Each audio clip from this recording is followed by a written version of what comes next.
Okay, welcome everyone who is joining us in the general business section of the design review panel.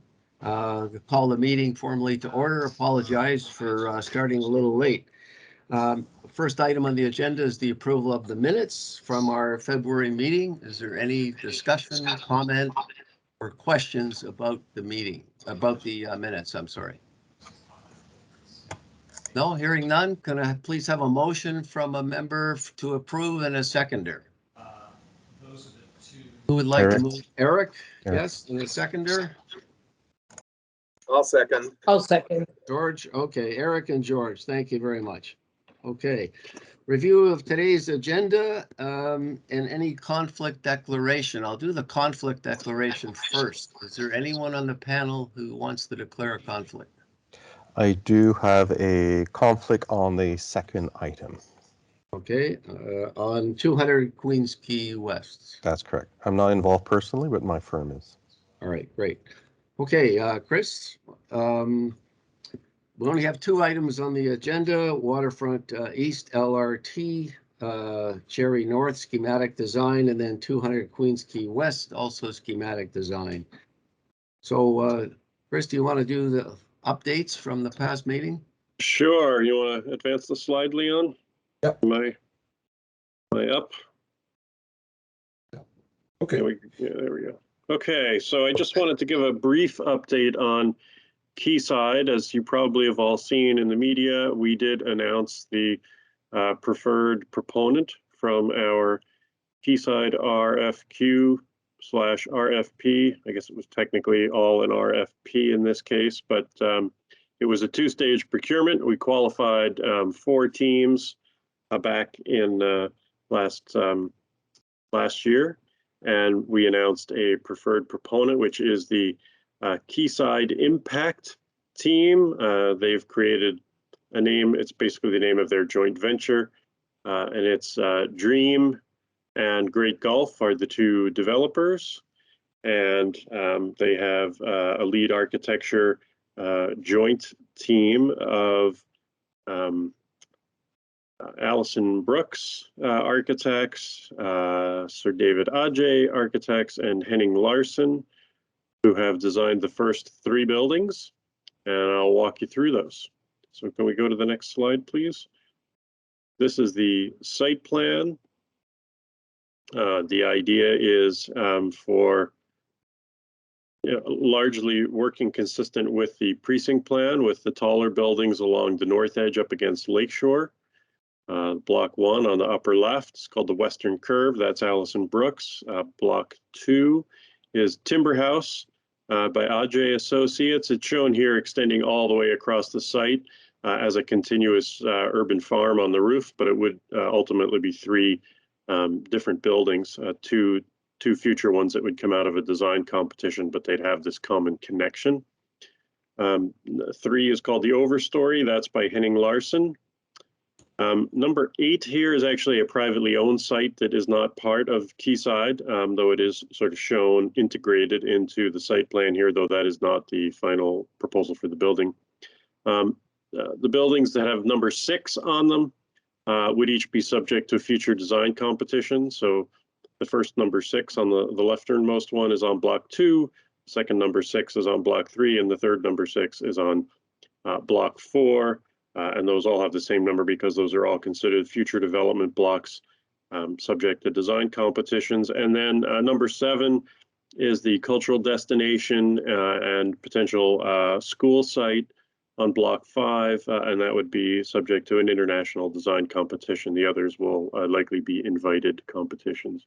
And then the landscape that runs throughout is number 4, and that's being designed by SLA Landscape Architects. So let me just show you some renderings of each of the projects. Go ahead, Leon. So that is the Western Curve, designed by Allison Brooks. That's a ceramic tile that sort of wraps the base and then continues up the facade, kind of interwoven with these curvilinear balconies that are meant to all be planted with green. Next slide, please. That's a view of the Timber House building with a series of suspended balconies a la the Peter Busby design for the thermally broken balcony structure. I don't know if he owes you a royalty for that or not, Peter, but that's what he's proposing. Again, you know, this very planted green exterior to kind of give a kind of, you know, really ecological character to the whole neighborhood. Next slide, please. And this is a view of the overstory, which is a timber structure at its podium. And then up above is a low carbon concrete that's proposed as the structural system for the rest of the building. And the upper stories are kind of broken up into a series of neighborhoods, groupings of floors with shared common space. And that's Henning Larsen. And then this is a rendered view of what's called the community forest, which is the POPs, or privately owned public space, that runs through the site by SLA. SLA, if you don't know them, they're the ones who did the green roof on Copenhill, the Bjarke Ingels waste energy plant in Copenhagen. Their practice is very focused on kind of bringing nature right into cities, so kind of that juxtaposition of a kind of robust nature in an urban context. Next slide, is that Chris, it? Yep. Before you go on, can you go back for a second? Yep. Just, is that looking west? Is that the adjacent on the left? No, that's actually looking east. So the So the Allison adjacent Brooks, on the right. yes, the Adjay's on the right, the Allison Brooks is on the left, and the Henning Larsen is kind of in the center. Okay, thank you. And while it is a forest, it also has very purposeful breaks in it for all the program in the POPs. So there's a kind of what they're calling a lecture lawn, or a kind of lawn that's designed almost as an informal amphitheater for sort of public events or public performances, public speaking. There's a children's playground carved out of the forest, and there's a couple of other uses that are carved out. So it's sort of a forest with clearings in a way, where more program can take place. And then the last slide, there's a proposition for a, forget the number now, 1 acre urban farm extending along the length of the Queens Quay facade. This is actually about the extent of the first building. So that's probably about what David Adjay's office would design. And then there would need to be some pretty strong coordination with the other 2 blocks that would be also all timber, and then have some sort of connection. That's probably going to mean some sort of bridges, and that's a topic that's had a lot of debate at the panel, and I'm sure we'll have debate on this project too, as to how, where, and if we support those. But there's been a lot of positive traction on this idea of one fully connected urban farm across the whole Queens Quay length. All of this, of course, is fully subject to the design review panel process. That's completely built into the project agreements. It was completely built into the RFP stage. That you know, these buildings are going to go through design review just like any other buildings. So panel will have at least 3 opportunities to comment on the buildings as well as the landscape. I think that's it. So a lot of great media coverage. I think there's a lot of enthusiasm and excitement for this proposal, which we're really happy about. I think it kind of demonstrates a departure from the sidewalk labs, where we're not so focused on a neighborhood that's all about technology, and this is much more a neighborhood about health and wellness and quality of life. Okay, thanks very much, Chris. This is here for information. Do you have anything, Leon, if you want to report back on last month's projects? Is there a slide there or comments you want to make? Yes, really quickly. We have 5 minutes left. Reporting back on last month's project. So last month we saw Quay Urban Design Guidelines, the draft plan. It was their second appearance in front of the panel. We have had post-review debrief sessions with the team to go through the consensus comments. They are tentatively looking to return to the panel in April to present an update on the project. Specifically, they are right now working on the Indigenous engagement strategy, and also, just addressing one of the biggest questions last time around the UDG is, how will it actually work with other planning vehicles? So how the urban design guidelines relate to zoning, the OPA, and the subsequent master plans that will come to the area. So the team is hard at work, and we will see them again soon. For the next month, this is our tentative agenda. We have one of the last remaining blocks in the West Don Lands, Block 13, coming for their first review, issues identification. And then we also have Portland's flood protection, Promontory Park, Destination Playground Pavilion, also coming for review. Is Block 13 the one facing Corktown Common? Yes, yeah, Block 13 is the block just west of the park. Right. Okay, anything else, Leon? That's it. That's it in terms of the DRP updates.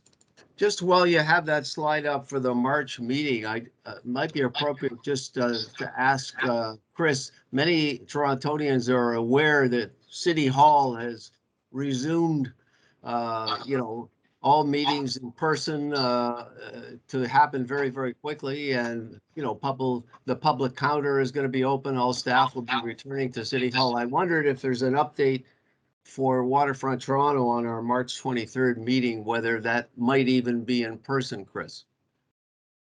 Well, we're going to try for that. We haven't fully reopened our offices yet, so there's a couple of things that we're going to have to work through to make it possible. But that's I'm hoping we can do that. So we will do our best. Yep. Okay. So might be a unique experience for us after a couple of years of this. Yeah, no kidding. Yeah. Okay. All right. Great. So I think that concludes the items we have under general business, and we're actually 2 minutes ahead of schedule. So All right. I'm Leon, just let me know if everyone is there for the first item, Waterfront East LRT schematic design. If they're there, perhaps we can start to get underway. Yeah, I don't think their team is here yet. No? I think we're gonna have to wait a few more minutes. Yeah. Okay. Well, this is a good position to be in. So you want to take a break then for a couple of minutes and we'll reconvene? Yeah, sure. Maybe we'll reconvene in 1 minute or 2 minutes. A couple of minutes, right at 10. Okay. Sure. Okay. Great. Okay. Okay, we all set to go? Yeah. Yep. Hi, So, Sonia. Good morning. Sonia, good morning. Understand you're doing the introduction to this item for the panel, so take it away. Yeah, let me just share my screen. Just one Yep. moment. Can everyone see my screen? Yes. Yep. Okay, perfect. Hi, everyone. We're here today to focus on the Cherry North section of the East Waterfront LRT project. So you may remember from previous reviews, we've looked at the whole scope of the LRT extension from Union Station to the Portlands. We've looked at Area 1, which is led by TTC, Area 2A, led by Waterfront Toronto, with the DTH, West 8 WSP team, and the Area 2B and 2C, which are the connections from basically east of Parliament on Queens Quay to Cherry, the connection up to the Distillery Loop, and then south to the Portlands. So back in October, we came for schematic design for the extension of Queens Quay and Cherry South. And this is actually part 2 of the schematic design review to focus on just the Cherry North piece. So Cherry Street north of Queens Quay up to Mill, and with a big focus on the rail underpass that's required to get the transit extended across under the rail corridor. And the reason why we're coming back for part 2 is because that challenge is quite difficult of going under the rail corridor. It's an area with a lot of active projects, with a lot of development. So the team has had to do quite a bit of due diligence to get to this point, and an evaluation of 3 different options and alignments evaluated in terms of how they tie into the south side, to the Lakeshore intersection, whether or not the Cherry Tower needs to be removed, and how they tie into the north transit plaza, and how they integrate with the intersections and the signals and crossings on both sides. So it's been quite an extensive review of the options and consultation with our stakeholders, with TTC, with Metrolinx, and city staff, and our team will present the findings of the evaluation today with the preferred alignment that we will be proceeding with to 30% design. So these are some existing photos of what the site looks like. This is the underpass, the existing Cherry underpass from the north side with the Cherry Tower and the Transit Plaza. So we're looking south in this photo. Here we're looking from the south side toward the north. So it's basically the interface of the rail corridor, Cherry Street, and the Gardner and Lakeshore, which is quite a complicated intersection to resolve. Also keeping in mind that the Gardner is going to be realigned in that section. This is a view of the Distillery Loop, the transit loop, the current terminus of the King line. And as part of this exercise and evaluation, we've discovered that it's actually not possible to maintain this loop with the extension of the track under the rail corridor because of the grading situation. So in order to get under the rail corridor, we have to drop the grade a little bit, and there isn't enough space to tie into a loop. So the track design needs to go straight through, as you'll see in the design presentation. Also a view of Mill Street. So Cherry Street at Mill. So this is looking north, the intersection there. And a little bit of the development context, so the future context that you'll see coming up.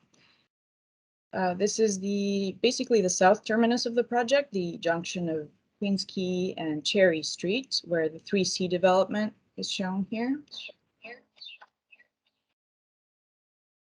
And north of the rail corridor, this is Block 8 and Block 20 that you've seen previously with the transit loop plaza. So these developments are immediately adjacent to the project that we'll be looking at today. And I should also mention, this was the previously designated site for the relocation of the Cherry Tower that's currently here. When Metrolinx was supposed to move it, that is no longer required as part of their project. So as part of our project, we need to relocate it still, but the plan is to move it still within the plaza so that it has a presence on Cherry Street. Also to keep in mind, Tank House Lane is very important here. So this is Tank House Lane through the Distillery District looking west. And crossing Cherry Street, this is its extension toward the east between Block 8 and Block 20. A reminder that this is a very active area of lots of infrastructure projects and development. So you'll see here that the Lakeshore and Gardner project are crossing Cherry Street. There's a variety of Metrolinx projects taking place in the area, Wilson Yards, the USRC East Enhancement, and the Ontario Line. the developments that I've mentioned, and also the stormwater facility, the Cherry Street stormwater facility, and associated infrastructure, oil grid separator on the north side. So there's a lot of constraints and challenges to fitting this in and making sure that the alignment fits properly within the context. Also, in terms of the future context, you'll remember the Lakeshore Public Realm Plan and the idea of a kind of linear park or landscape trail on the north side of Lakeshore and south side of the rail corridor, where also the Cherry Street stormwater facility fits in. And our site is basically here. Also a reminder of the pedestrian cycling connectivity study that you saw, I guess, last year, and the idea or the proposal that there should be improvements to pedestrian and cycling connectivity on these north-south streets, including Cherry Street. So improvements to the underpasses and potential for teamways or pedestrian tunnels where possible. And another reminder, you've seen this before many times, but our challenges to the design team as a design brief are to prioritize these three sort of pillars or priorities: enhance urban ecology, mobility, and build a destination. And one of the ways that we are looking to do that, especially the enhancement of urban ecology, is through Green Track, which you may remember from the last review. So to have a vegetated surface on the transit way. And so in order to, we've had several meetings with TTC to vet this idea and to understand what are the constraints and what are the requirements of transit vehicles that will be using this space. And in order to test this out, we're proposing to do a pilot project on Villiers Island, on Cherry Street. So instead of building a little piece of the meadow that's supposed to be put in as an interim landscape, the idea is to test a couple of different systems of Green Track, one of which would also allow periodic use by buses for replacement service, and also as an opportunity to test different plant species, seed mixes, and soil specs to come up with something that is easy to maintain. So, as I mentioned, this is a schematic design review, but part 2. So issues ID was back in June of last year. We came back in October for Quay and Cherry South. So the focus of this review is just on Cherry North, on catching up this part of the project to the same level of detail. And some of the comments that were provided by the panel last time, specifically on the Cherry Street transit underpass. If you remember, there were a couple of options presented at that time. One was to keep the tower in place, and one was to move it to keep the portal alignment closest to Cherry Street. So the panel was actually a bit divided. Some supported keeping the portal close to Cherry Street to keep the plaza unified, and other members supported keeping the tower in place and have the streetcar go around it. But I think all were in support of the tower being kind of beacon or gateway to mark Cherry Street and help give identity to the plaza, and to further investigate the plaza design, explore functional and public programming opportunities at this next review. Also, in terms of the landscape, to consider plant species that are resilient, indigenous to the site, and require little maintenance. And I think this applied more to Queens Quay. So also strong support for the crossing at Tank House Lane, and strong support more broadly for the ecological approach to the project and leading with landscape to create a strong public realm. So the questions or areas for panel consideration for this review are: do the proposed enhancements to the streetscape on Cherry Street integrate well with the baseline design established by the PLFP project? So as you'll remember, this is introducing the transitway into the PLFP version or design for Cherry Street. Do the revised transit stop location at Mill Street and the Tank House Lane pedestrian crossing make for better circulation in the district? Does the reconfiguration of bike lanes to bidirectional cycle track on the west side of Cherry Street and removal of the median between Mill Street and Lakeshore improve cycling and pedestrian circulation? Does the new vision for the transit plaza as a wetland fit well within context? And are the proposed street and plaza designs achieving our design brief goals for enhanced ecological performance, active transportation, and placemaking? So that's the end of the introduction. I think I will hand it over to Adam and the team. I just want to introduce, though, we do have a few members of our project team here from the city. So we have Nigel Tahir, program manager. Obviously, Pina Malozzi. And is there anybody else from the city that's joined us today? It's a little bit difficult to see the list. I think Heather's here. Okay. Okay, Great. thanks very much, Sonia. Adam, just before you begin, we've allocated basically half an hour for your presentation. I'm going to really keep a close eye on the clock, and you're going to get a warning from Leon, I think 5 minutes ahead of time. So we really want to do our best to stay on time here. So take it away. Cool. I can do that. 30 minutes. Okay, everyone can see that slide? Yeah. Awesome. Not yet. I'm not seeing it yet. Not yet, Adam. Okay, No. hang on. Just lost a minute, didn't I? I can't share. It's not letting me hit the button. Oh, hold on 1 second, Adam. Thanks. Please try again. Yeah. Thank you. Great. Okay.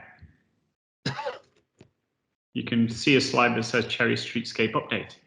Yep. Yes.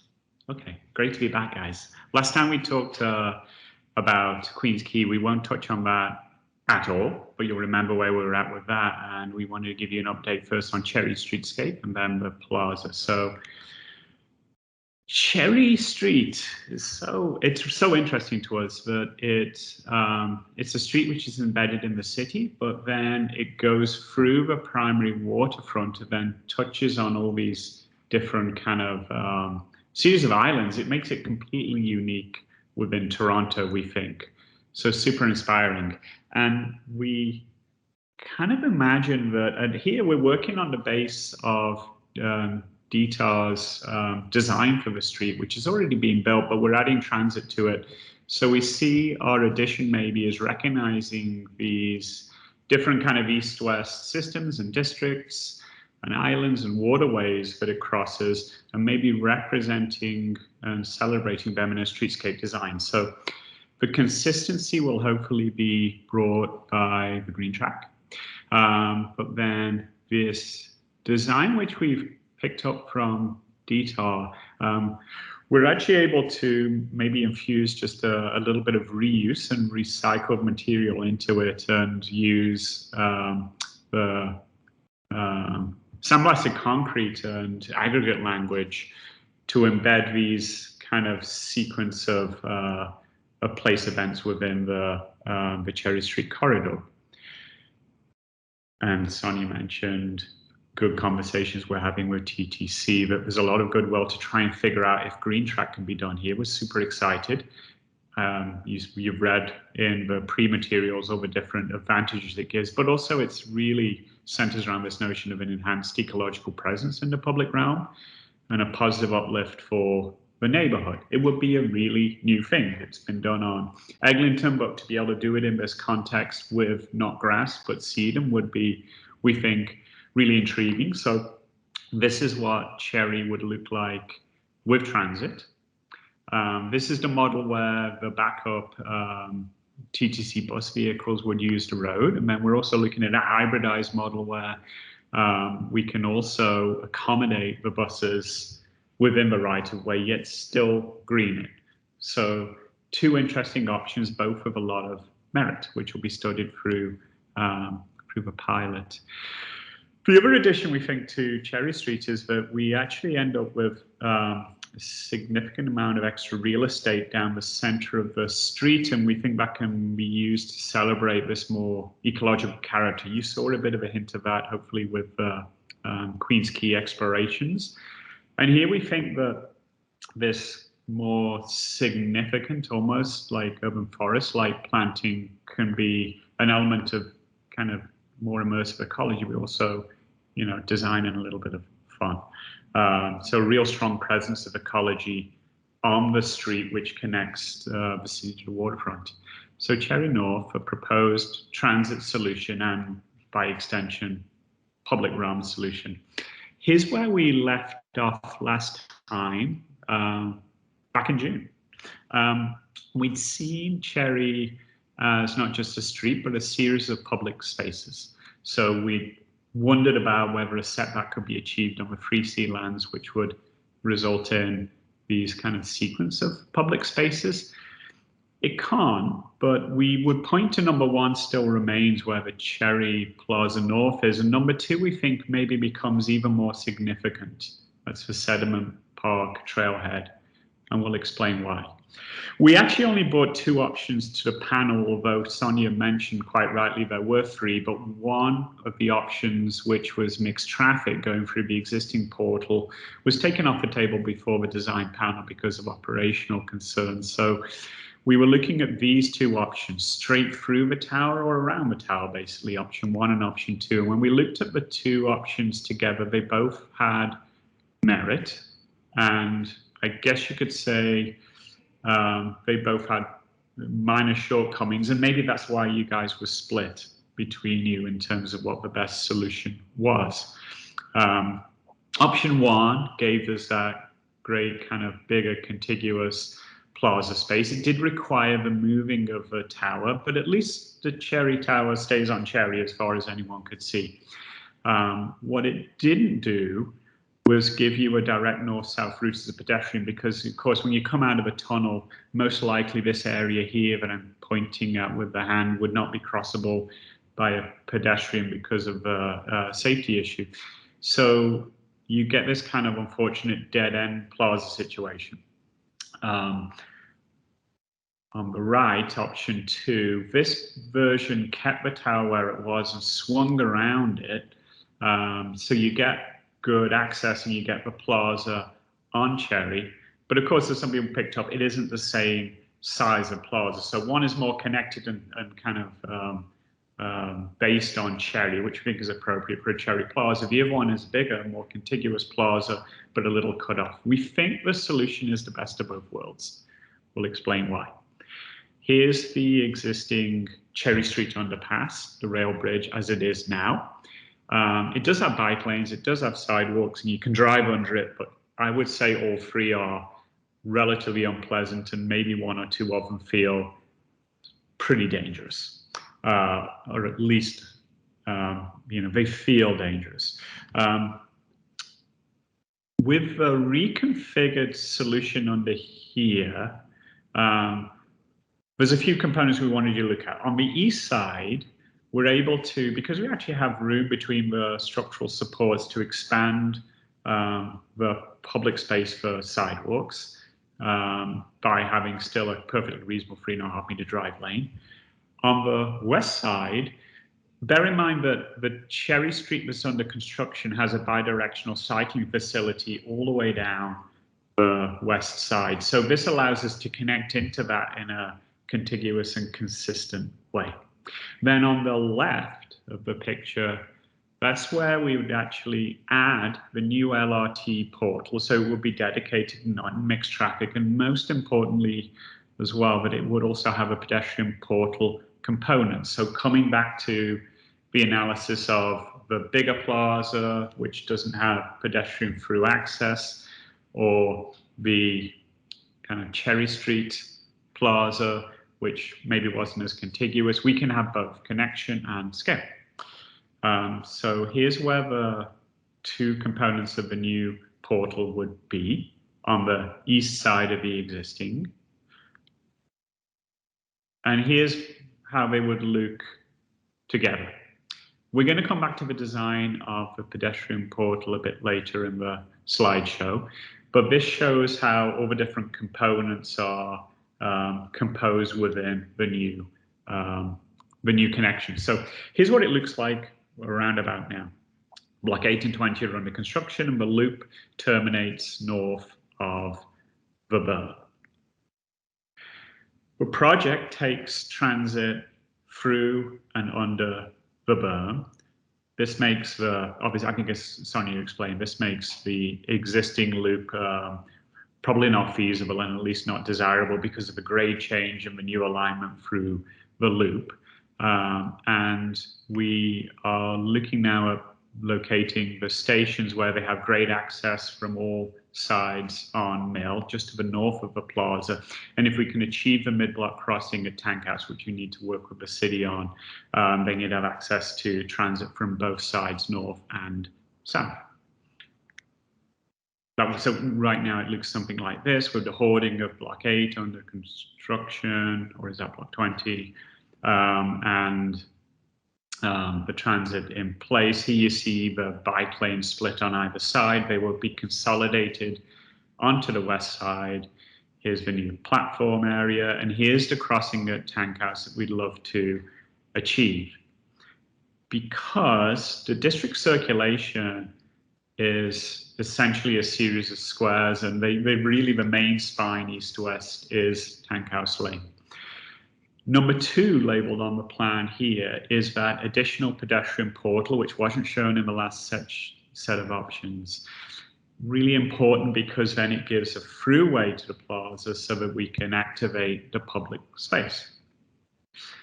The nature of the spaces within the distillery and the extension of distillery into the West Donlands with Block 8 and 20 are essentially a series of brick mews and brick plazas. There's probably going to be there will be about 8 of them. And the team here with Claude's Designs are going to add 2 more. So it's a very familiar, very kind of appropriate sequence of public space, connected, vibrant. But it does make us think, well, should we add a 9th? Or should we do something slightly different, which is a moment of surprise, but also complements this, but most importantly, adds something new to the mix? And then in terms of circulation, Mill Street now has bi-directional bike lanes on the south side, courtesy of the city. So, we're looking at the cycling facilities being dedicated and together and protected, connecting up east side, potentially going further on Cherry to the north, and also connecting into the facility on Mill. Together, and this is in your package, so hopefully you've been able to study this, fluent connection of pedestrians down either side of a transit way, transit coming through and connecting to some point where it loops around within the Portlands, and great biking facilities which are bi-directional, feel social and safe. Previously, the design rationale here was, I guess, fairly simple, and I think we explained where the grounding of it was. It was in the language of a distillery district, material of distillery district, excuse me. And planting was a cherry bosque, it's a cherry street. You encouraged us to look at more diverse plantings, and we responded with a mix of different species which would bloom at different times. We do recall, though, that we should bear in mind, this is one of the lowest points in Toronto. We often, in our mind's map, think of the water's edge as the lowest, but that's not the case in Toronto. Actually, along the rail berm at some points, so Queen's Quay is the lowest point, and everything pitches back from the waterfront towards this point here. So in the future Cherry Street, there'll be a high point around about here along the line of the future Queen's Quay. This is future Cherry, here's old Cherry, current Cherry, existing Cherry. It actually back pitches to this point here, just to the south of the rail berm and on Cherry. And so any water coming down Cherry or shooting across these hardscapes, such as the plaza, in an overland flow situation, so let's say, you know, the minor drainage system backs up, they would be going here. That's the location of a major storm inlet, which goes into the West Onland Stormwater Management Facility. The building designed by GH3, this super high-tech water facility which treats the water on a district basis. But by adding the new LRT portal, we're cutting under the berm to leave space for the clearance of the TTC's required infrastructure. So we'll be creating a new low point. So a low point becomes lower. It's relevant, I'll explain. If you were to dig in the plaza right now, depending on the time of year, you might see this. So as we just heard, there is a relevance to transit in terms of water levels. There's also a relevance to ecology. So trees need oxygen. They don't just need water. So, but if a condition is waterlogged, just below the surface, doesn't matter, still water, it creates an anaerobic condition, but lack of oxygen, and trees need oxygen to turn starch into energy. So that could go in some way to explain the not amazing condition of the trees in the existing plaza. So what we were showing you was swapping out a species, yet keeping the same kind of strategy of planting in hardscape in a seasonally water inundated condition needs second thought. Shouldn't be a surprise, because the distillery district used to be the waterfront, and this is the reason this industry thrived here with connections to shipping. Go back a little further and you would get a view something like this. So this is the Goodrem Wharves windmill, the distillery mill. This is located around about, would be like Trinity, and they're about the same north-south latitude as the plaza. So actually someone taking this lithograph would have been probably around about where the plaza is now, in a landscape which looked a lot like this, an extension of the Asbridge's marsh. This was the landscape that preceded the city. And then as the city developed, first the marsh was channelized according to Keating's plan. First it was cut, and then it was channelized as land was filled in around it, and the Keating Channel eventually constructed. But there's always been water here. So although it's covered up by a veneer of brick, if you dig, you'll see that this is always been a site of variable wetness and dryness, which is an asset we think no longer needs to be hidden and buried. So you've seen projects which start to express water in an urban condition.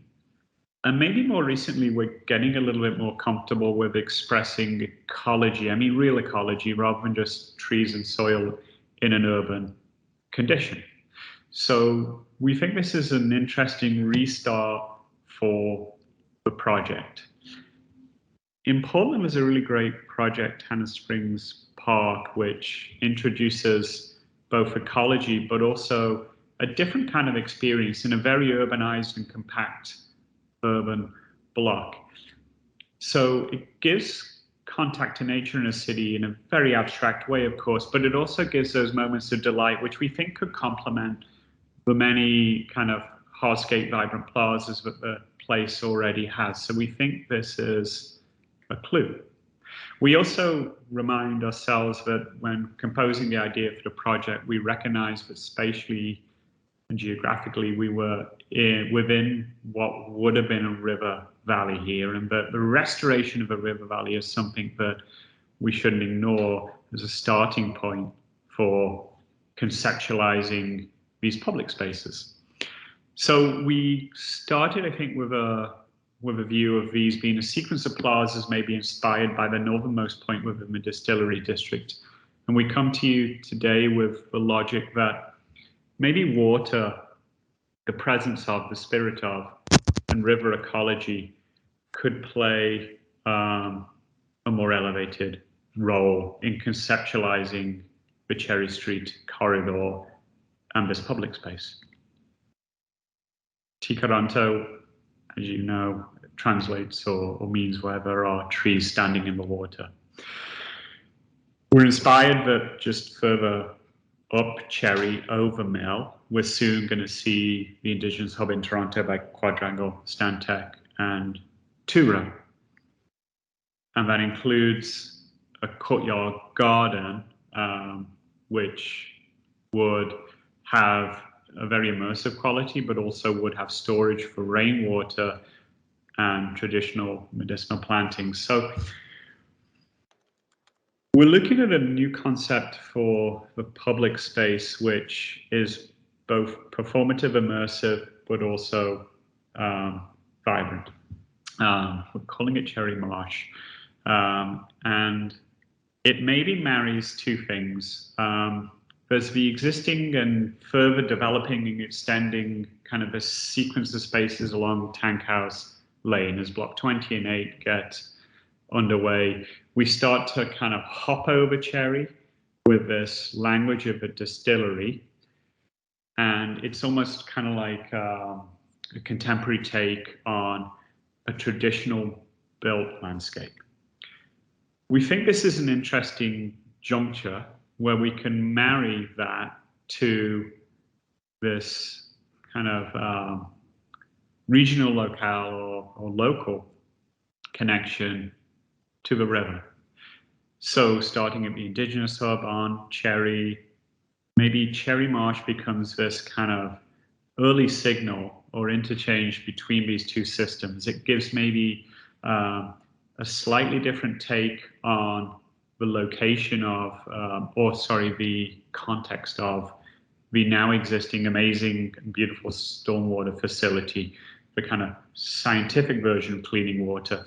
And it introduces a more intuitive, maybe, and natural take on dealing with water in ecological and biological manners.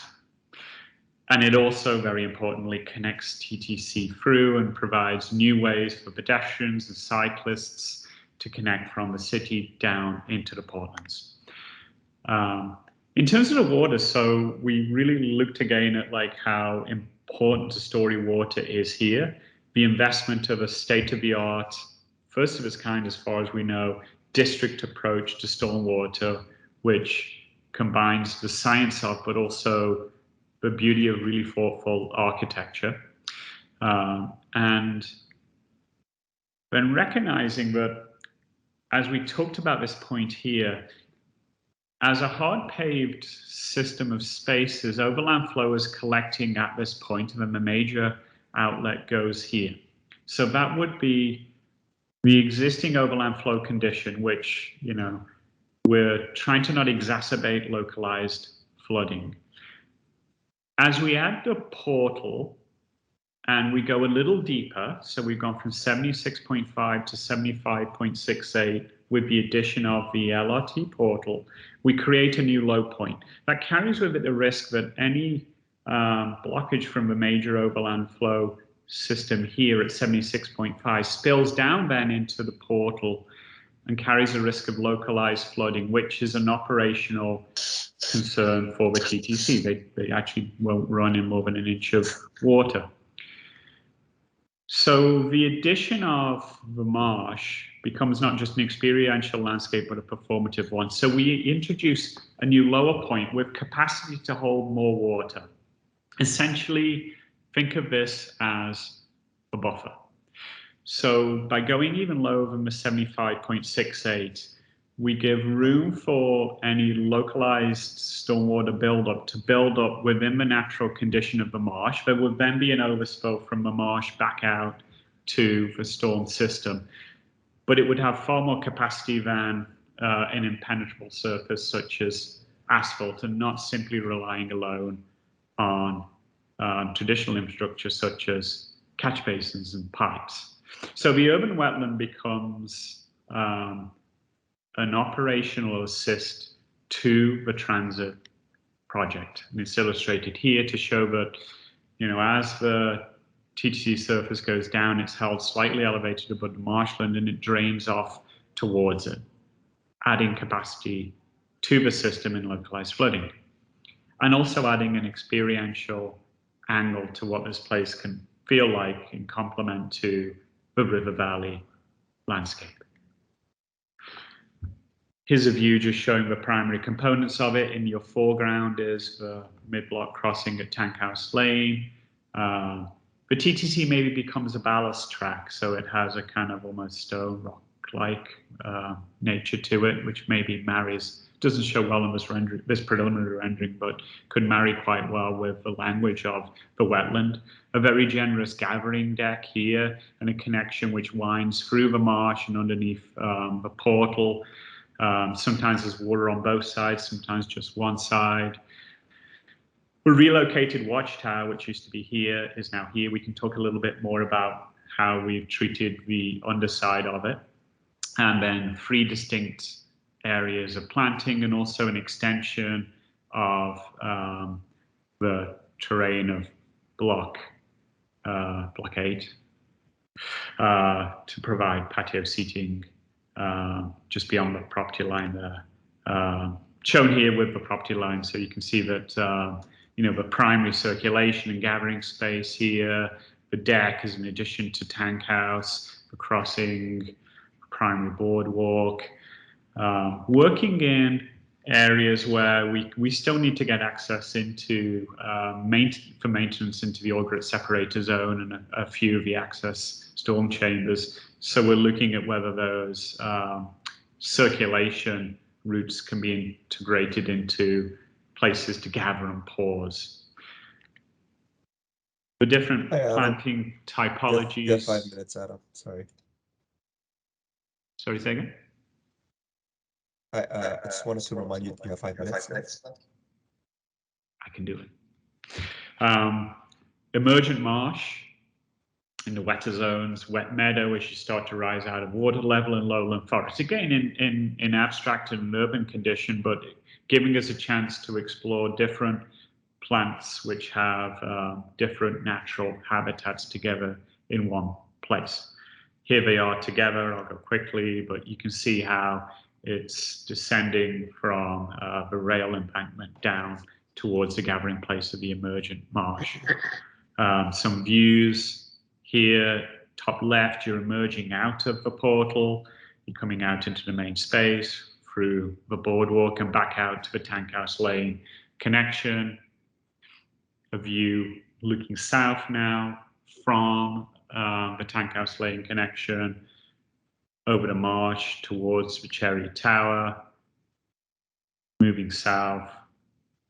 Seasonally, remember, it's going to fluctuate the water levels here, and that's something we want to kind of celebrate it when we contrive. There will be a maximum and minimum, so we think it'll always hold water, but you'll see the change of seasons here, both in terms of weather, but also water level.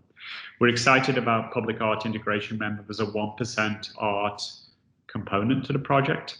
So with the Indigenous Hub to the north and this new interface of ecology and high-tech water treatment at the Seawater Management Facility, we think the connection between the tower and through the portal could be a really rich place to explore that with an Indigenous artist. So we would offer this up as an opportunity for that kind of expression along Cherry within the new pedestrian portal, and as part of this kind of water system, this performative landscape. And then last slide.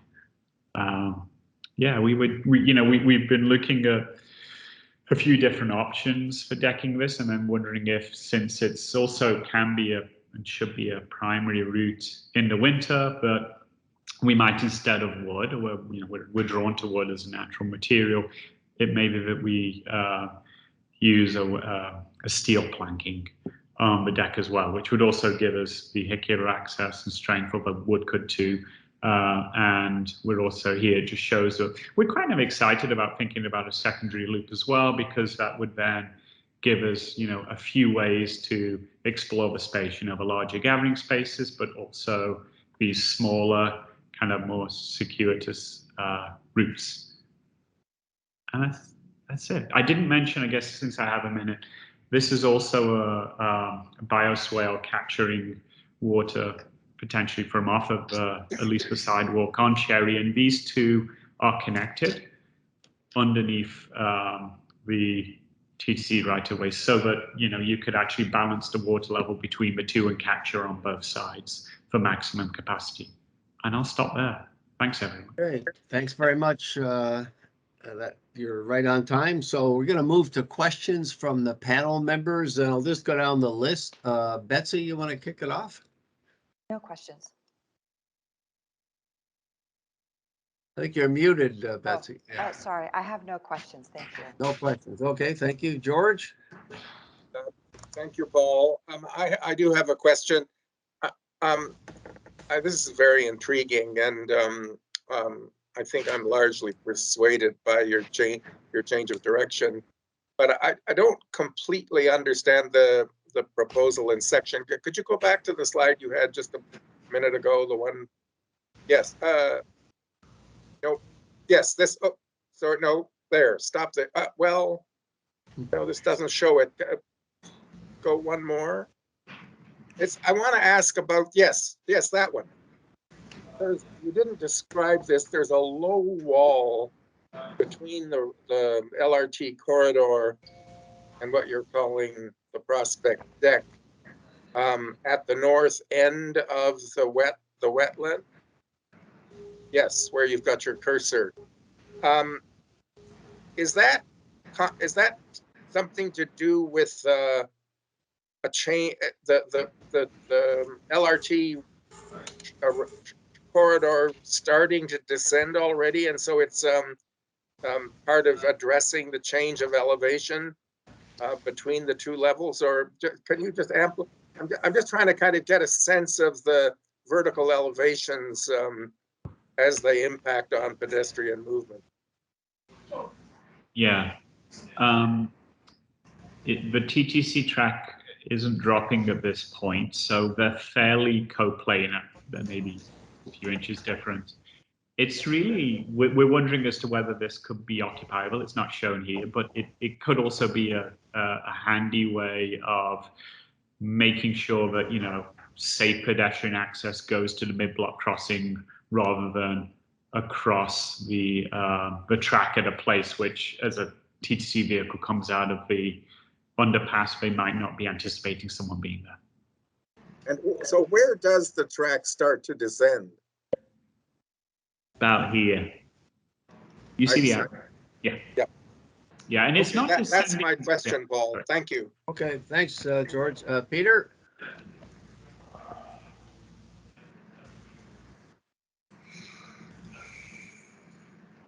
Peter, any questions? No questions. No, okay. Let's go to Fatty. Hi, thank you. Quick question. So if you had to give a general ratio or percentage of how much of the area you would say is accessible, like I can kind of tell what is hardscape and what is softscape, but if you had to just kind of eyeball a percentage of how much you would say of the site is accessible and how much of it would be just always in a wetland marsh form, what would you say? Like, can you go up where it says upland planting? There's some boardwalks. It's like a general idea of I think you're muted, Adam. Yes. With the addition of the kind of the secondary loop path here and taking into consideration the deck, it might be half an hour for 55 marsh, 45. Yeah, I guess the streetcar would be a significant area, but not accessible except to streetcars. So Yeah, like we've tried to make sure that it is accessible and gathering oriented, but we thought about it in the context of all of the spaces within the distillery district, which are all kind of primarily hard paved, building face to building face. So trying to introduce more of an ecological and immersive character and opportunity. Yeah, thanks. And just one other really quick question. Is this considered a city park, or is this a POPs, or is this Metrolinx? Like, who would be taking care of the marsh? I don't know if there's a definitive answer to that yet, and all options are being explored. Recall that whatever it is, it will need to be looked after. Whether it's paving and soil cells, they take a certain kind of maintenance. This would take a different kind, but not necessarily more or less rigorous. But because it's an ownership which kind of falls out of the usual patterns of, used to, TTC probably right now because of a loop, but because of the because it becomes more park-like in nature. It's a question we're researching as we go forward. Sonia, you should add to that. Thanks, if I misrepresented or not represented something important. Thanks, Adam. Bridget? Yeah, thank you very much. My question is maybe beyond the scope of this Cherry Marsh, but tell me more about this mid-block crossing, and then also the kind of median on Cherry Street adjacent to this site. Because right now there's a kind of median in the center, cars go on either side, and then also they have to cross over this median when they're crossing this this extension of Tank House Lane currently. So in your proposal, maybe you could fill me in on, it may not be your scope, but there will need to be adjustments made. So maybe if you could let me know what that might be.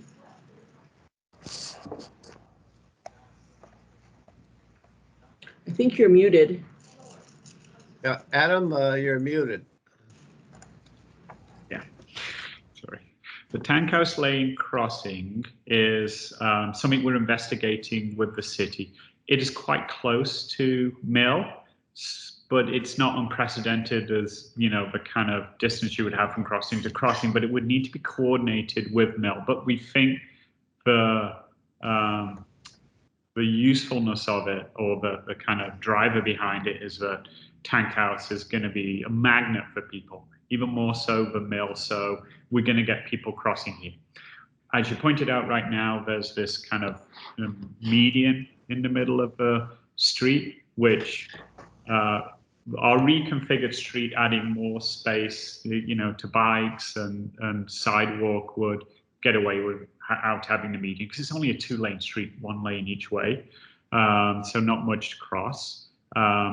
And the downside of a median, although it provided a kind of hop across point if you were fairly sprightly, it wasn't accessible, or isn't accessible, to everyone, such as if you're using a wheelchair because it's raised.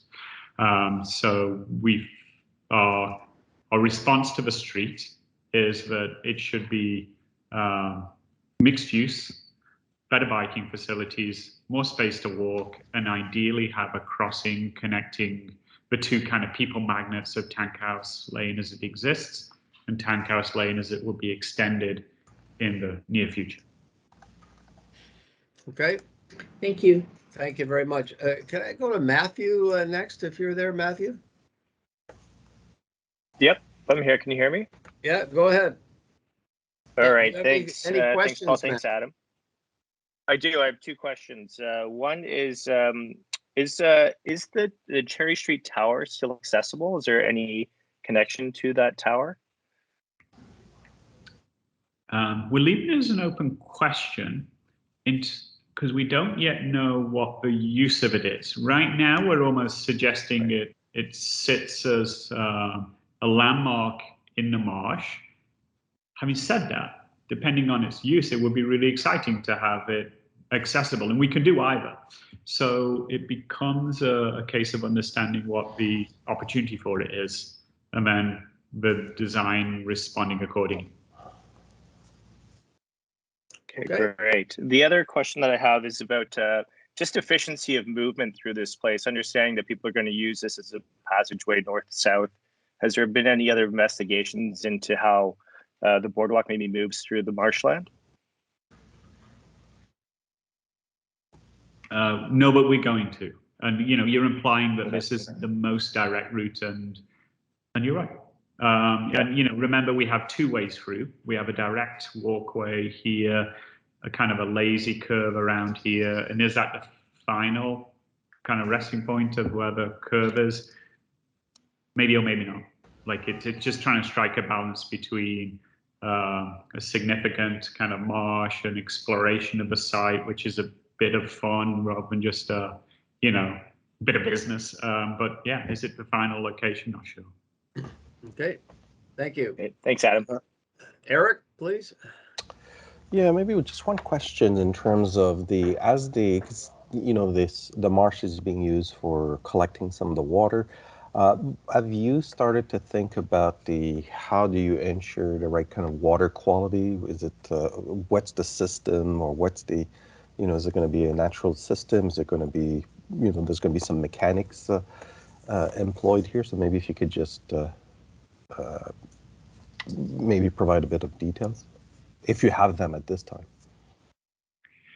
Yeah, I mean, the water's coming from a few places. It's localized off of, well, 3 places. A few is 3? I don't know, 2. So you've got it coming off the TTC right-of-way. That's fairly clean water. There are some oils they use. There's the pedestrian areas. That's pretty clean water. We wondered about rooftop water off of the overpass, but not confirmed. Future exploration. And then there's overland flow from roads. Usually the primary with most of the kind of pollutants would be going into the minor system, but in a case where that backed up, the overland flow would go into here. And that's the most, that would have the most kind of debris in it. But the marsh would be a place for it to settle out. There's plenty of capacity. And I'd say in terms of like the demand on it versus its size, it's more quantity. The need is more quantity than quality of water. Like it would be oversized really for the quality needs, but the quantity is the primary driver of the kind of technical design of the marsh. You know, the ability to be able to absorb localized flooding before it overtops the rail line. Sorry, the TTC line. Yeah, because I imagine the idea would be to keep it wet, obviously have water in it all the time. Yeah, some water, and we think there'd be a minimum and maximum. But I guess remember that in terms of quality, the stormwater facility here is state of the art. So everything that gets out of here is getting thoroughly cleaned. The challenge is going to be the quantity in terms of localized flooding. So that's where the capacity of the marsh acts as a buffer. Okay, Eric. Okay, thank you. Yep, thank you. Since we're talking about stormwater, let's go to Pat next. Hi. Yeah. How is the marsh constructed? Does it have walls? Like, is it like a dugout? Like, does it have a? I mean, obviously, it's got a wall to the east when it butts up against the underground of the residential building, but like the other 3 sides, how is it contained? We think it's contained in a naturalized condition as far as you can see. So we're not designing it with walls, apart from, as you pointed out, within the portal where the space is constrained. However, in terms of its final design, whether it's lined or not, that's something we're going to look at just in terms of, not from a kind of quality point of view, but like as to whether the groundwater is a consideration going back up into the marsh. But we think it's probably not. But we think its appearance and its quality is urbanized, but less engineered than the portal component. So would that be something like engineered soil so that the Cherry Street can bridge over it? Is it kind of like that, where it's all granular? Maybe. Yeah, anyway. Yeah, it would be an angle of repose on a slope, which could be rocky or rooty or vegetated. It just seems That's over here. kind of butting right up to Cherry Street, so it looks like it could require something a bit more engineered at that point. That's all. That's a comment, sorry. Yep. And then last question. So the water goes into the marsh, gets clean, is mechanically connected to the oil grit separator and then mechanically connected to the larger stormwater system? Or are you trying to actually just get it to sort of infiltrate? Bit above. But essentially everything is going to go to the facility because there's no overland flow route out to the lake. So any water that goes north-south is going through your stormwater facility. But you couldn't expect that some of it's just going to go right into the water table? Like, yeah, for sure. Yeah, right. some of so it. It's And kind of combination. if the water level's high, it will have less capacity to absorb. If it's low, then yeah, that can happen. Totally. Yeah. Okay. Thanks. Thanks, Pat. Janet? I think you're muted, Janet. Yeah, thanks, Paul. And thanks, Adam. Great presentation. I have three really quick questions. The first is the prospect deck, the size of it, done in part to handle some of the overflow from when there is a lot of water in the marsh? These lower steps you can see here somewhat, but the higher point would always be dry. The bit that looks like a light brown, like a wood, that would always be dry. Okay. My second question is, do you anticipate any issues with standing water? Let's say when it's at its low point for, there's not a lot of rain or whatever, and so there's some small amounts of standing water for large periods of time. Do you anticipate any problem with that? We recognize it, so we want to build in the ability for it to recirculate south through the portal. Yeah. Okay. Thanks. And then my last question is, in your renderings, you have indicated railings on some of the areas of the boardwalk, but not all the areas.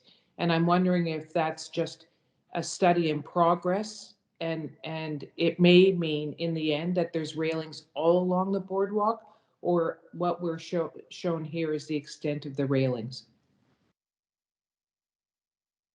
Yeah.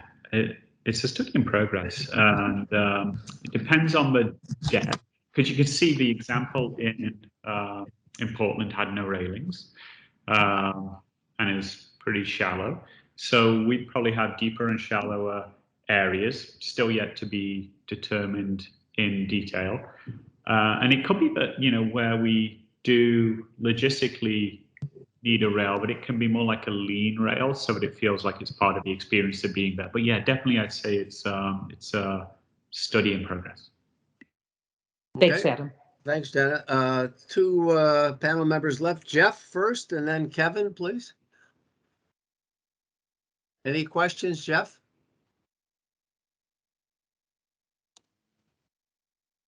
Don't know if you're there. I don't think Jeff is here. Not there? Okay. Kevin, are you there? Yes, I am. No questions. Thank you. No questions? Okay, great. So let's move to comments. So remind everybody it's just past 11 o'clock. So let's try and be as brief as possible and not repeat. I'm going to start off with Fatty. Comments, Fatty? Yes, thanks, Paul. So Adam, thank you so much. I'm super grateful and appreciative of the wonderful presentation, as you always have presented the panel. I'm also really appreciative of the investigative work you did about the water table, the soggy history, and the need for a kind of more performative landscape in the area. So the clarity as to why a cherry marsh versus a cherry bosque is very convincing for me. I'm just more concerned about a few practical things, the impact, the idea of upkeeping this and the maintenance and the circulation and the pedestrian flows.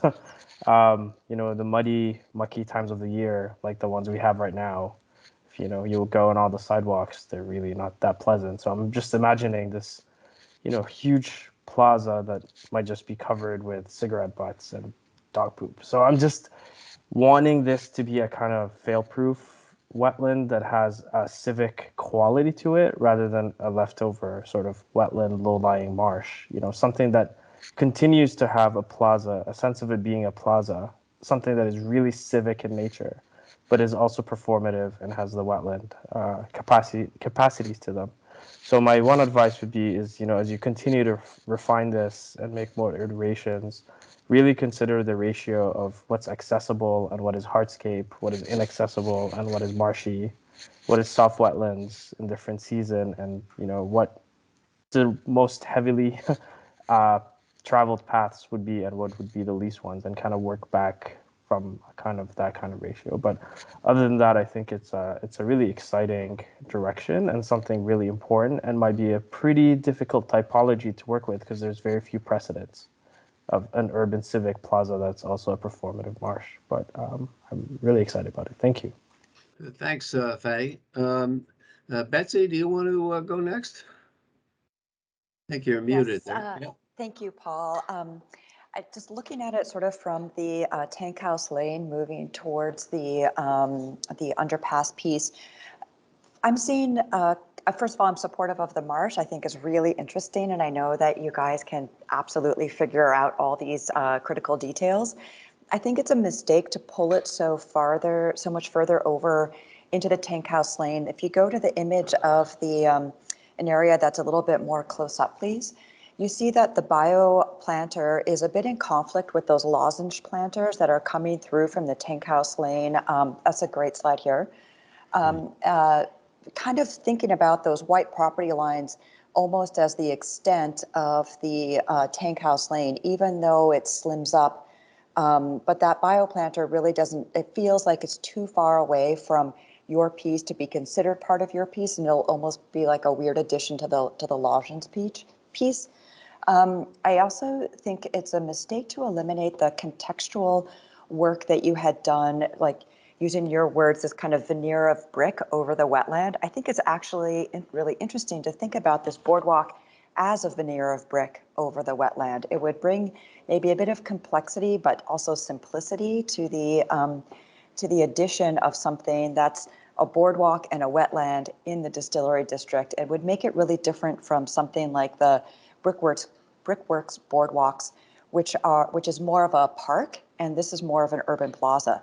So I would encourage you to move away from either the wood or any kind of wood-like substances, also move away from the Corten steel, and bring back the brick and see what then the brick can do with you kind of floating over. It'll give you the ability to make edges. It'll give you the ability to fix that wall piece that's kind of moving off to the left, and be something that can be have winter maintenance and be really robust for this location. Thank you.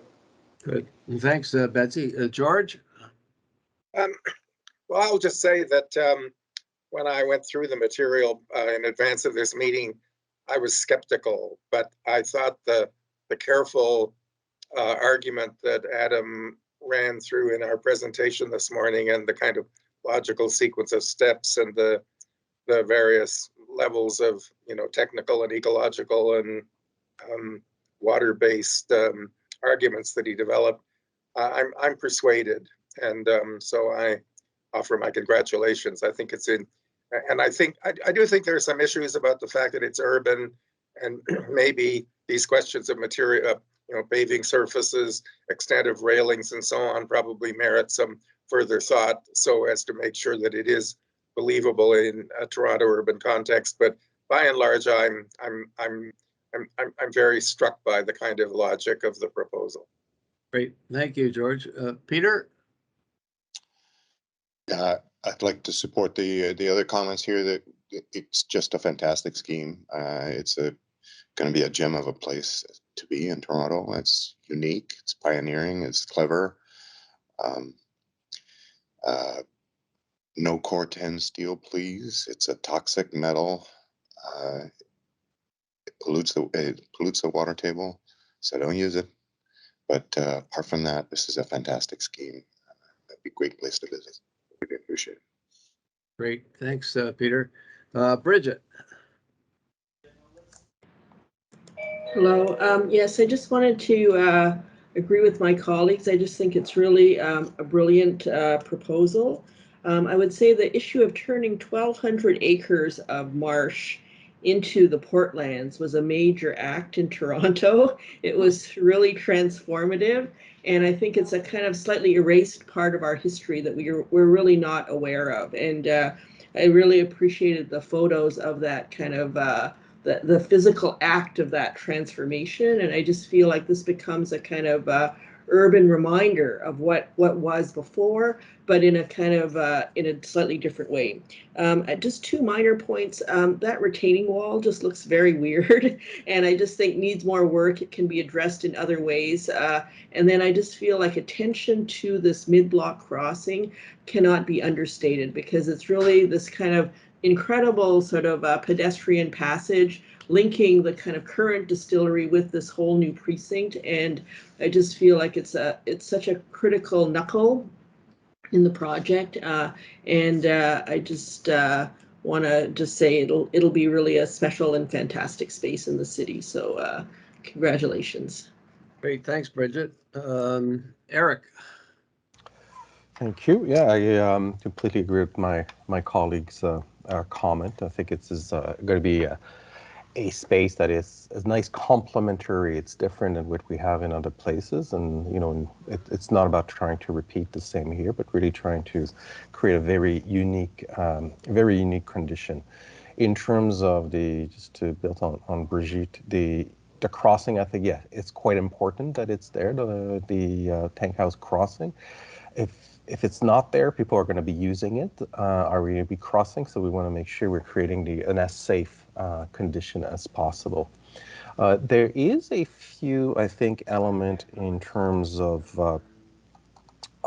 looking at the overall concept. I think there is the area here that you see in the picture. I think the street side bioswale, in terms of the use of handrail, I think it needs to be better integrated. I think that when we look at just along the Parliament Street, the Cherry Street side itself, so between the streetcar and Cherry Street, there's this area there which is I understand the concept, but I think that the landscape itself should be designed in a way that you don't need the handrail. I think the handrail is just one of those elements that feels very kind of anti-urban. I think that we're trying to here find the right harmony between the streetcar line and so remove the idea. The barrier should feel a lot more natural, so better integration here between one side to the other.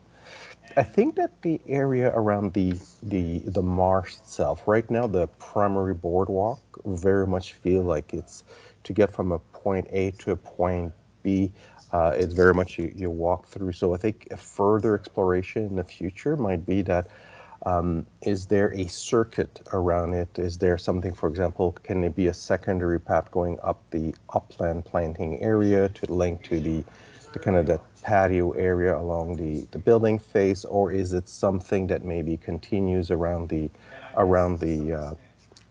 western edge of the marsh, so between the track and the thing? So I think it's more about how do you ensure that you just don't walk through, but you can also kind of enjoying. Maybe you can interact with it, that you can go really close to it, touch it. That I think is something that would be great. Another thing, that little wall there by Prospect Deck, I think, yes, I think is either through planting or through other element, whether it's a giant tree trunk that is lying there, or I think something that is actually integrated with the language of the park is critical. And I think the area around the streetcar line, the texture of the area where the streetcar is, and I think with Nick, you alluded to it in terms of its treatment, we should be a kind of a feeling that from Cherry Street to the front of the building to all of its edges, that there is a feel like the whole space is quite well integrated. The other thing to me is and it was alluded by Fadi earlier, is I would want to make sure that, you know, the way the language, the design evolves here, that it feels like, you know, it doesn't feel, it feels, it's kind of an urban march. I think it's like, you know, trying to create a level of recognition about its authenticity, that it is man-made. It's not, it's so, just want to make sure that it doesn't feel like a theme park, but it is actually something that continue to evolve to understand that it is man-made, it is slightly different, and how it comes together is performative, but it also is, it recognizes what its true nature. And I think that I will keep it to, I think those are the majority of my comments, but well done. It's actually quite exciting, and I'm very supportive of the overall approach. Thanks, Eric. Jana? Thanks, Paula, and thanks, Adam. I agree with my colleagues and the comments they've made. Just a few other ones for your consideration. One thing is I am really excited about the Green Track pilot project, and I feel like this is a huge issue and an exciting and potentially, you know, fundamental change for the city to contemplate this. And I would really urge you and the city and Waterfront Toronto to share these studies broadly with the neighborhood and with the public. I think we have to really celebrate the innovations that we're doing. I think finding a place on the website at the city and at Waterfront, I'm not sure, having information sessions with the neighbors to let them know what's going on would be great. I think it's something that many people, if they travel or they you know, see images of it, wonder why we can't have it here. And the fact that it's happening should be really celebrated. We don't celebrate the things that we're doing enough.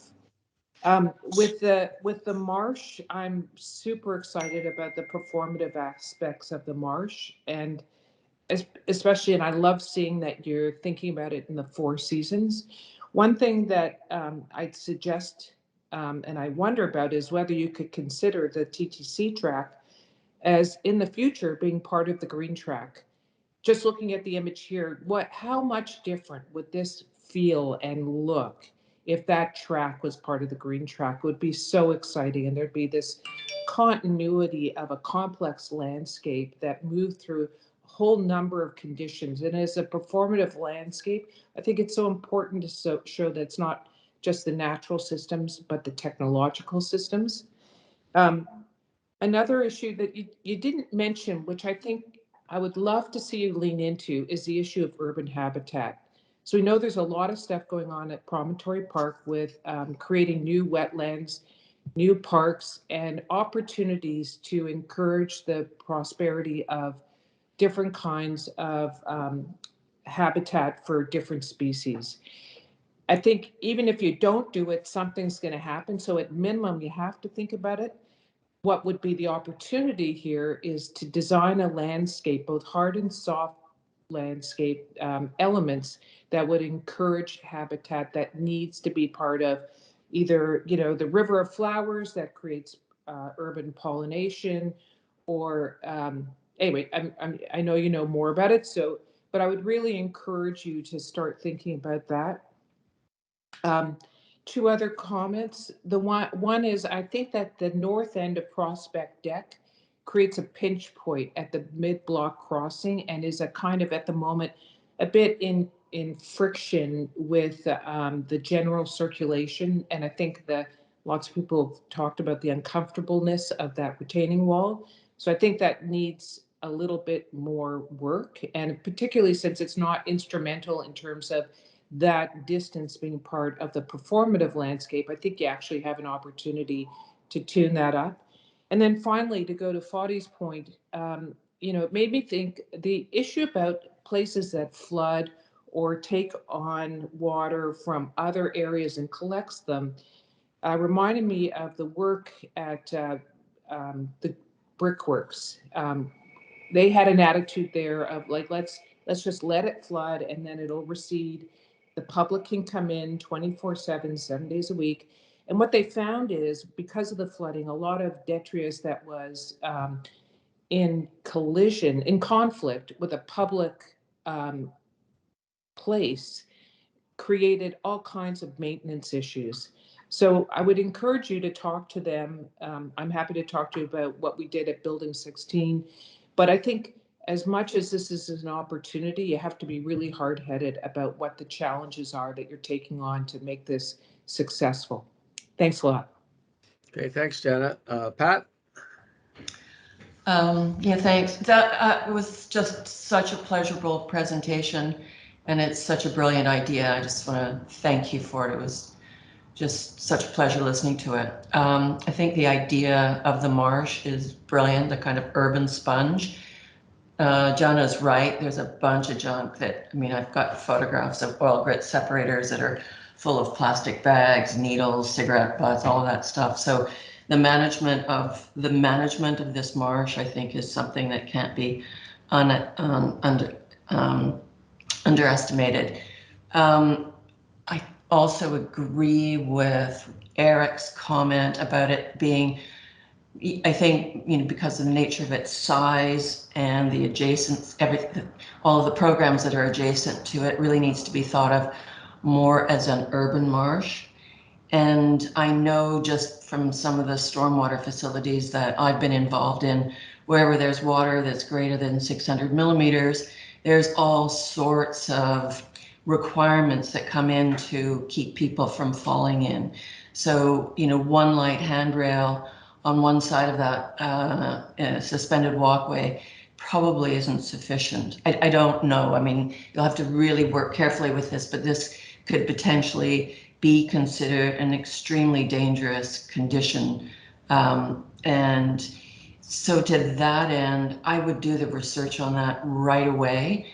And I would also think that that might prompt thinking about this not as a little piece of natural marsh that you would find elsewhere in large measure somewhere else in the city, but something that's kind of reconceived as kind of a super real marsh that has that kind of infrastructure that goes with, all of the kind of safety requirements and maintenance requirements that you're going to be faced with in this, generous plaza, but really not a very large place in the city. So again, I can only say, Betsy and all my colleagues are right. I'm sure that you're completely up to the design challenges for that. And I just want to say, I think it's just a brilliant idea. So thank you. Pat. Matthew? Thanks, Paul. I don't have much to add, but I do agree with the former comments from the panel. I think it's a really exciting project, and for me, it's a testament to what we can do when we understand the history of place and the importance of what was here prior to us inhabiting it. So thanks, Adam. Great. Thank you. And Kevin? Thank you. I just want to add, and I think maybe mentioned this before, I just want to reinforce that whenever we're speccing this much concrete, really push for low carbon concrete, high volume fly ash, or whatever it might be, but huge carbon savings there. Thank you. Okay, thank you. I think that covers everyone on the panel. I'm going to do my best to summarize a lot of great comments made here. Obviously, you've captured our attention, Adam, and there's strong support for this concept of the marsh versus the former Cherry Plaza that we were struggling with before. But there are many suggestions that we want you to take into consideration for improvement and refinement. First of all, I think it's most important to recognize and appreciate all the homework you've done to investigate making the case for the marsh. I won't repeat it, but it goes without saying. And I would also emphasize, the obvious link to the past of the Ashbridges Marsh before the Portlands were filled in, but even much earlier than that, to the indigenous community that has a very strong history in that Ashbridges marshland. So very strong support for the marsh concept. Second general overall comment is the importance of the pedestrian connection, the mid-block crossing, as you see in this slide here, everyone sort of recognizes fully that that's going to be a natural draw, the Tank House Lane connection. And that crossing needs to be given strong priority in terms of the material used, in terms of the connections for high quality or high volume pedestrian volumes that are clearly going to be using that crossing. Some suggestions while we're on this slide here about rethinking the need for that retaining wall. Understand the logic for it, but it appears to sort of look like it really doesn't belong there in this scheme. A couple of suggestions also in terms of the actual boardwalk. One of our panel members suggested instead of using wood, and certainly there doesn't seem to be any support for corten steel, but instead of using wood, suggestion of exploring the feasibility of using brick for the boardwalk. I think it would tie into Tank House Lane. The continuity would be there. It would be a natural progression and lead people over the boardwalk to the south and towards the Cherry Street Tower and eventually down to the waterfront. So I think that's probably feasible, but we would love to see that explored in great detail. A couple of minor comments. One, in terms of the big planter, as it's called in this slide. Not sure whether that is really needed. It appears that it may be a bit of a barrier to that natural high volume pedestrian flow that'll be there from people going from the Distillery District through to this side of Tank House Lane. So take another look at that. In terms of the actual tower itself, there was a comment or a question made about, we understand it's going to be relocated, but what's the proposed use? And it'd be wonderful if there was, whether it's a coffee shop or a facility, a city facility or what, to have that tower put to a use where people would be going south on this boardwalk and would be drawn into that area and would help animate the plaza and the marsh. So explore that further if you can. People have said this in so many different comments. This is going to be a real special place. It's going to be a unique place, and I couldn't agree more. It's something that is unexpected, but it shows the value of doing the research and the homework where we last left this matter at our previous meeting.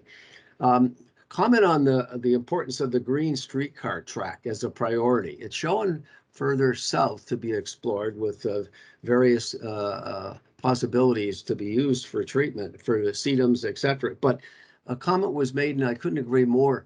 Why not do it right here? It would tie into the marsh. It would be a stunning visual statement and something that in fact should receive a lot of attention in the city, because it could be absolutely an important precedent for how we deal with streetcar tracks in the future. Frankly, I would just call it a big deal. Don't underestimate it. So don't ever lose sight of that. With respect to other considerations, think about the possibilities for urban habitat on the marsh. Really important consideration of who's going to take care of it. The ongoing maintenance, the ongoing management of the facility is going to be really critical. So last thing you want is to see this deteriorate over time and be a place where people try to avoid rather than to come to celebrate. The use of low carbon materials, of course, has been mentioned. Possibility of really exploring the need for the handrails. So some people felt perhaps you're going to need more. Some people felt you don't need any. So I think you need a little further study on that. And I guess the last comment I just want to make, I think it was a great phrase that someone put forward, thinking of this as the urban sponge as a unique way to describe this. All in all, I think strong support for the concept, and we look forward to you coming back to us in the final scheme with these suggestions and how you can address them and make it into a really, really spectacular place. So I think, I hope that captures all of the comments here and give you a chance, Adam, perhaps to respond to what you've heard. Yeah, it's really great. It's tough coming back with something which is so different. So we appreciate everyone taking the time to understand what was driving that. And yeah, we really appreciate the time and really look forward to coming back next time and yeah, moving this along. Thank you. Great, thanks, Adam. So we just need to take a panel vote and, you know, I think there's obviously strong support for this, but there are some conditions and we'd like to see those addressed. So I would put forward a motion of strong conditional support and to see how this project comes back in its final form. Everyone consistent with that? Any alternatives? No? Okay, conditional support. Thanks very much, Adam. We look forward to it coming back. Great work, you guys. It's terrific. And I can't believe Great, it. thanks, Adam. We're actually right on time at 11:30. So we're due for a very short break to 11:45 if people want to get up and stretch, and we'll come back for the second item. Welcome back, everyone. It's 11:45, so we're right on time, ready to start item 200 Queens Quay West schematic design. And Leon, I guess you're doing the introduction with Susan.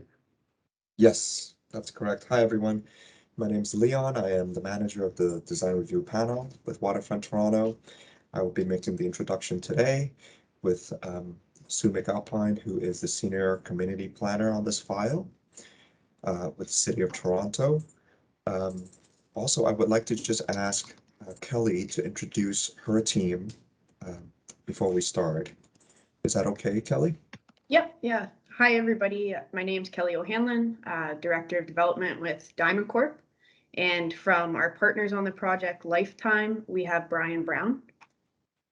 Joining us from our consultant team is Rudy Wallman, Wallman Architects, James Roche, DTA, Michael Wong from EQ Buildings. And then joining us for discussion is going to be Alan Lloyd from BA Group and Antonio DeFranco from Urban Strategies. Great, thank you. So 200 Queens Quay West is here for schematic design review today. A quick recap of the site context. The project is located at the intersection of Lower Simcoe Street and Harbor Street. The block, on the east side of the block, is York Street and also the future York Street Park.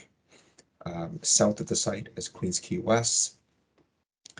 And also on the northwest of the site is Roundhouse Park, which is the big open park space in the area. In terms of development context, the site currently has a building garage. It has 3 adjacent condominium buildings, Water Club condos, directly next to it. And there is a shared private driveway in between the 2 sites. The site is situated on block YQ4 within the Harbourfront zoning bylaw. The lands previously are owned by Canada Lands Corporation. So we saw this project last year in January for the first design review panel, issues ID review. They came with a 2-tower scheme. They have since revised that proposal and resubmitted to the city in December of last year. They're now returning for schematic design. At the same time, they are in the process of community consultation. There's also the park at the corner of the site. Previously, that was a privately owned public space. It is now a park space, so that part of the project is subject to future city park design process, and it will return to the design review panel for another round of review. So looking at the 2 iterations of designs. The previous design had 2 towers, 41 stories and 71 stories, connected by a 12-story base building. There's the POPs located at the southeast corner. Gross floor area 96,000, FSI of 19 times, 10% GFA as affordable housing rental units. The revised design that we're going to see today has 1 tower, 59 stories, with a 5-story base podium. The park is now a parkland. It has a gross floor area of 60,000, FSI of 12 times, and still maintaining the 10% affordable rental units. And I would like to introduce Sue to continue the presentation for the policy complex. Thanks, Leon. So I'm just going to give you a brief overview of the planning policies that apply to the site. And this is an excerpt from the land use map from the city's official plan. The property is designated mixed use areas, and that is intended for a wide range of uses from residential, office, retail, institutional, as well as parks and open space areas. Now, the policies don't include specific heights and densities within the mixed use areas on this site, but they vary depending on the site context and characteristics. The official plan also includes policies, more specific policies in relation to built form, the public realm, and our parks and open spaces, as well as housing. Next slide, please. The site is also situated within the Central Waterfront Secondary Plan area, so it has additional policies specific to its waterfront context. It is designated as an existing use areas in the Central Waterfront Secondary Plan, and the uses within this area are governed by the policies of our official plan and zoning bylaw, so it's a mixed use area. The secondary plan also includes more specific policies that support the creation of new parks and open spaces along the waterfront and new connections to the waterfront, and some of those are highlighted on this slide. Lower Simcoe Street is also identified in the secondary plan as a key pedestrian and cycling link to the waterfront. Next slide, please. So if we turn to the zoning bylaw, the site is covered by the Harborfront zoning bylaw 289 of 1993. And in 1998, there was an amendment to the Harborfront bylaw for this block, the YQ4 block in Harborfront, and that provided for the Water Club development. And that is bylaw 609 of 1998. The block is zoned CR or commercial residential within the bylaw, and that permits a wide range of residential and non-residential and commercial uses. Now, this is a map from the bylaw for block YQ4 that shows the heights and the setbacks for the entire block, including both the parking garage and what are now the Water Club buildings, and the site is outlined in red. For this site, the height limit ranges from 50 to 66 meters, with some portions in the central area of the block and around the edges with a height limit of 22 meters. And for the Water Club buildings that are there today, there were variances to allow for increased heights for those buildings than what you see on the map there today. Now, within the Harborfront bylaw, there are also parking requirements for parking spaces within that parking garage for uses on the block, for the Water Club buildings, as well as for some other sites within Harborfront. So that's just a quick overview of the planning policies and the zoning bylaws. So I'll turn it back to Leon, and happy to answer any questions anyone may have in the future. Thanks. A few more photos of the existing condition to help us situate ourselves. So this is a view looking southwest at the site. So you see the existing parking garage building. This is looking east, standing on Harbor Street and Lower Simcoe at the intersection there. So moving a little bit more south, standing on Lower Simcoe, looking at the entrance to the laneway. And also this is how the laneway currently looks like This you're seeing the south elevation of the parking garage building. Stepping back a little bit more, you can see the entrance to the parking garage, and also to the left is access from Queens Quay. So the project is here for schematic design review. This is the last review, unless the project does not receive support from the panel. The park is subject to city park design process, and another review from the DRP is anticipated. In terms of comments from last year, from Issues ID, here are the consensus comments. The team was commended for taking on a very challenging site, replacing the garage and improving the living environment of the neighbors. The project will create a very urban and dense project. It is important to create a strong public realm with great pedestrian access and landscaping. The key public realm decisions, including the location of this and size of the POPs, access, mid-block connection, are all interconnected and should be considered cohesively. The panel was unconvinced of the value of the current proposed POPs of Simcoe Street. Consider alternatives. The proposed curb cut off of Harbor Street, the panel felt that it would interrupt the new street and the bike lane, and further consult with the owners of Water Club condos to reconsider the options of the existing new and of consolidating the new and existing vehicular and servicing access using the shared laneway. Also consider the project as an opportunity to really enhance the existing north-south public realm connections with Queens Quay, both along Simcoe and also through the mid-block connection to improve pedestrian desirability.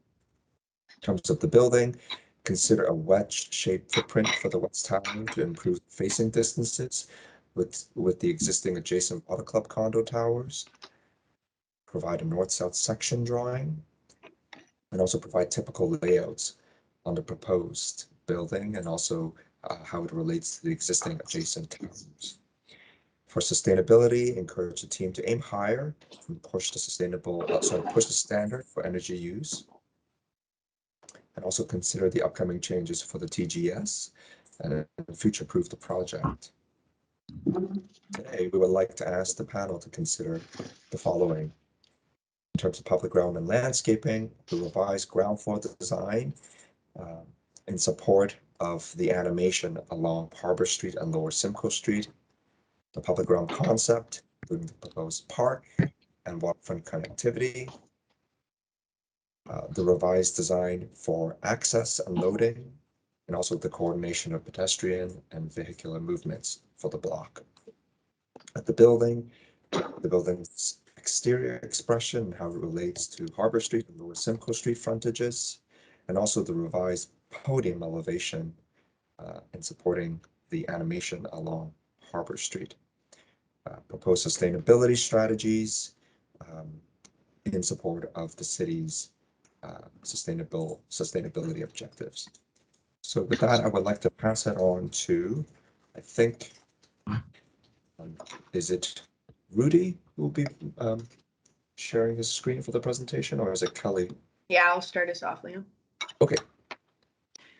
Thank you, Leon and Sue, for those opening comments. Good morning, everybody. Thank you for taking the time out of the day today. We're excited to be sharing our revised proposal for 200 Queens Quay West and making our second appearance at the Waterfront Design Review Panel. Again, my name's Kelly O'Hanlon with Diamond Corp, and I'm joined here by our partners from Lifetime Developments, Brian Brown. We did do introductions already, so I'll skip through this, but just a reminder of our project team. And you'll be hearing from Rudy Wallman, James Roche, and also Michael Wong throughout the presentation as well. Just a quick snapshot of where we are in the planning process. So we submitted our first rezoning application in June 2020, which was the subject of the Waterfront Design Review Panel back a little over a year ago in January. Since then, we've been consulting with the neighborhood, including neighboring condominiums, residents associations, community members at large. We've also spent quite a great deal of time with city staff reviewing their comments and feedback on the original proposal. So all the feedback from the community, from Waterfront DRP, and from the city was rolled into a revised proposal that we submitted in December 2021. And we'll be going through that proposal throughout this presentation. Looking forward, we're looking at a spring-summer city council decision on the application. A lot of this was covered off by Leon, so I'll try and flip through it fairly quickly. But just to set the stage a little bit about the site and some of the key principles that drove our design work. On the screen here, you can see a context map. 200 Queens Quay is in the center of the screen in the pink circle. So again, we're bounded by Harbor Street to the north, Lower Simcoe on the west side of the site, and we share the block with the Water Club condominiums. One thing I do want to just make clear is that that shared laneway, it's actually not shared. That is under the ownership of the Water Club condominiums. We can see the Gardner Expressway running east-west, and this is a very transit-oriented site. It's about a 10-minute walk to Union Station, with ample pedestrian and bicycle infrastructure within the area as well. Taking a look at the site today, it's an 8-story above-grade parking garage built in about 1985. We see this as a real opportunity to revitalize the site and allow it to contribute more to the waterfront area, really focusing in on some of those key principles that have driven development in the waterfront in recent years, including architectural design, public realm, community benefit. A little more about some of the existing conditions. This is a view looking north along Simcoe. The existing parking garage is built lot line to lot line. So one of the things that we're looking to do is pull back the building faces and really give back to some of that streetscaping and public realm experience, especially as we look at the connectivity north to south. And again, just more of that condition, the image on the right showing the view under the Gardner. And then on the left, we can see Harbor Street. One of the things to note in that image is that right now that lane is shared by bikes and pedestrians. So that's something that we're looking to delineate further and improve upon with our revised proposal. There's been a few design objectives that have really driven our work. These showed up in our June 2020 submission as well, and they're really something that help drive our decisions, and they're something that we look to maintain or either maintain or improve upon with our revised proposal. So we're looking at delivering high quality architectural design, high quality public spaces, and as Leon mentioned, that includes the introduction of new public parkland with this revised proposal. We're looking at enhanced connections, especially as we look from the downtown to the waterfront area, and this will include pedestrian and cyclist infrastructure. And then we do remain committed to a range of housing types, which will include 10% of residential gross floor area being dedicated to new affordable rental housing. So now I will pass it to Rudy, who can take you through the revised proposal. Thank you, Kelly. I'll be describing the revised design proposal. Next slide. The biggest change, of course, has been a switch to from 2 towers to a single tower.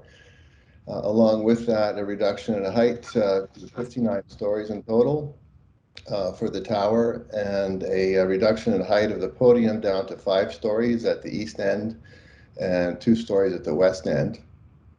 The design of the tower is focused on decreasing the amount of projecting balconies that we have on the building, and they're also held back from the corner of the mast in order to further kind of reduce the impact of the bulk of the building.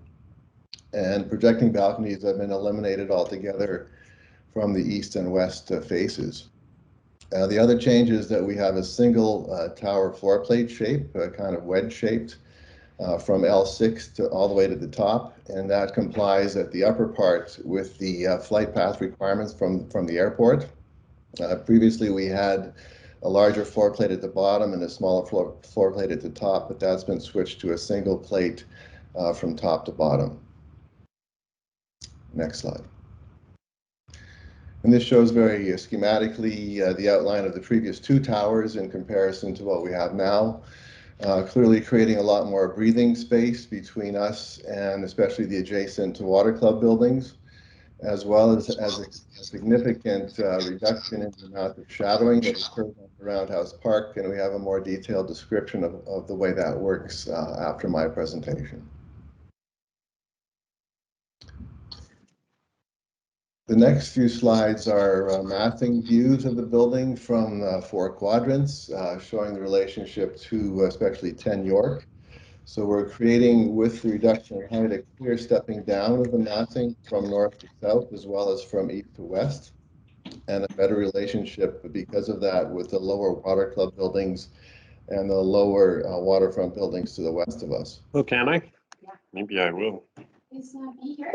This also shows the relationship of the podium to the pedestrian realm at the base, and how there's a more kind of sensitive, I would say, stepping and relationship of the podiums, our podium to 10 York's podium, as well as a reduction in height at the west end relating to the height of the water club podiums at that location.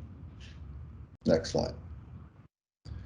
Just another view from the southeast looking towards Roundhouse Park. And the next slide looking from the southwest towards 10 York. Next slide.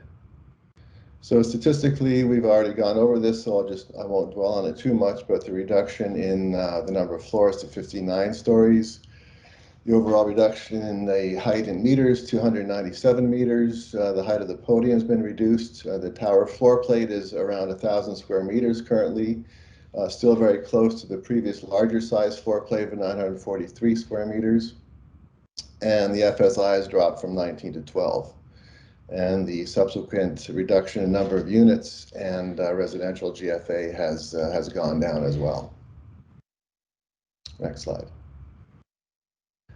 The next few slides are plan views of the proposal, but we've taken plan views of the entire block, including the water club towers, to clearly demonstrate the adjacency relationships between us and especially water club. So our site is in the northwest corner of this block, bounded by Harbor, Queens Quay West, Simcoe, and York Street. Our ground floor continues to be organized around a drop-off with retail on one side and the residential lobby on the other. That drop-off also leads to a driveway giving access to the loading docks and parking ramp at the east end of the site. We're continuing to be focused on providing active frontages facing all the streets, Lower Simcoe with the retail and Harbor Street with the lobby and various amenity spaces ranged along the north edge of the floor plan to give active uses along that edge. The intent is to hide all the loading and ramp access at the back of the building completely out of sight. And as you can see here, we're more clearly demonstrating, as was requested previously, what the program uses are on the water club side, on the other side of that private driveway.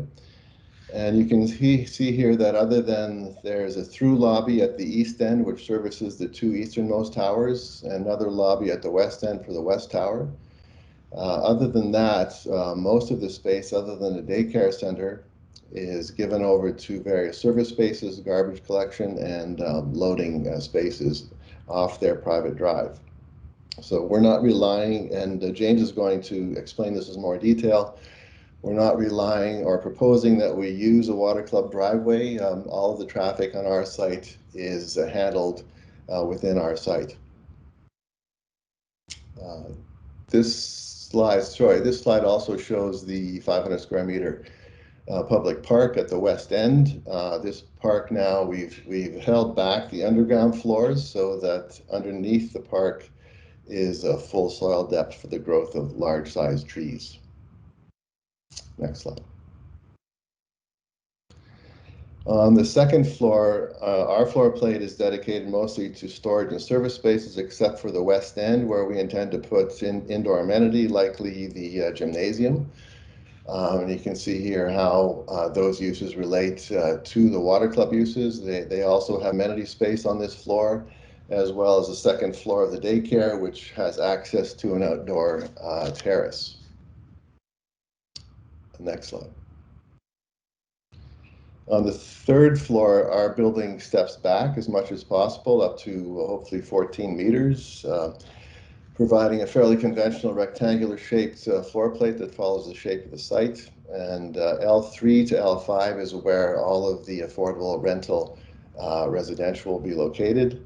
The west end of this floor plate affords accommodation for indoor amenity space, leading to outdoor amenity space for the entire building, but also a fairly large landscaped roof that can be landscaped as well along the entire south edge. Next slide. And we'll be developing strategies for the treatment of that rooftop landscape space with James as we develop the design. Next slide. And the other big change has been because the tower can now be more centrally located, it generally creates larger separation distances to the water club towers. On L6, there's further opportunities for green roofs, which will provide further sustainability to the building. And you can see here how the floor plate, the single floor plate shape starts at this level and goes all the way to the top. Fairly conventional double-loaded floor plate with units facing north and south. At the tightest point, there's a 25-meter separation to the westernmost water club building, but all of the locations exceed that by substantial amounts, 32 meters and 41 meters to the east. The other important thing to note is that the tower we've been able to pull the tower southwards to provide a 4.5-meter separation to the north property line, and that provides a better wind shelf conditions and better opportunities for landscaping that outdoor terrace space. Next slide. And the typical floor plate up above has to comply with the flight path, and those same separation distances apply all the way up the full height of the building.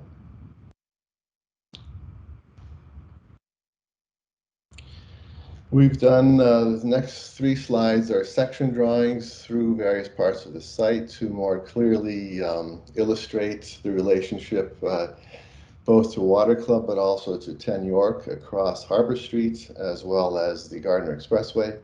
So this is a section taken at the far east end of the site through our 5-story podium at 23 meters in height, which relates very closely to the 10 York podium, which is 21 meters.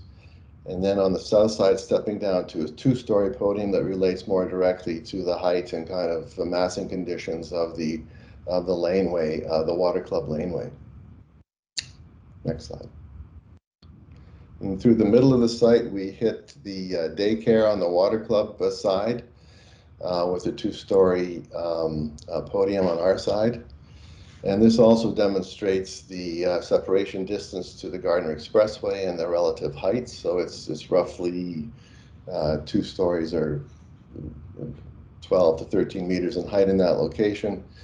The expressway is generally in this location across the full kind of north expanse of our site. Next slide.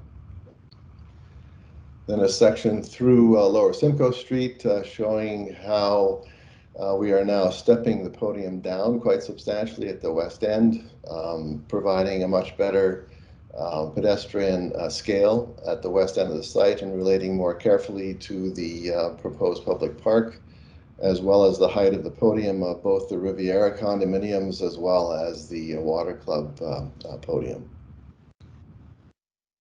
Next slide. So just to reiterate, the red outline shows the existing massing of the 8-story parking garage overlaid over top of our proposed podium. Next slide. And this shows how we intend to further develop the expression of the podium as a two-story piece at this end, providing a substantial kind of an arcade condition for pedestrians walking both along Harbor Street and also turning the corner down Simcoe, providing substantial double height retail and an appropriate scale for the entrance lobby as well. The roof in this location on L3 can be further developed with pergolas, overhead covers, and various landscape treatments that we're developing with James. And the last few slides are preliminary elevation pictures of the lower part of the building. This is the north side, showing the two-story expression at the base, stepping up to L3 to L5 in the podium, and then the tower above that. We have not landed on any particular material selection yet. That is yet to come. But the intent is to provide something that will reflect the quality that's required for the location of this type. And what we also want to demonstrate, the next slide, is that this treatment will be continued all the way around the building. So the south side is treated with as much care and rigor as the north side. On the south side, these columns frame the entrance driveway and will give an appropriate face to the building facing the Water Club buildings. And that same treatment we intend to continue on both the east and west elevations as well.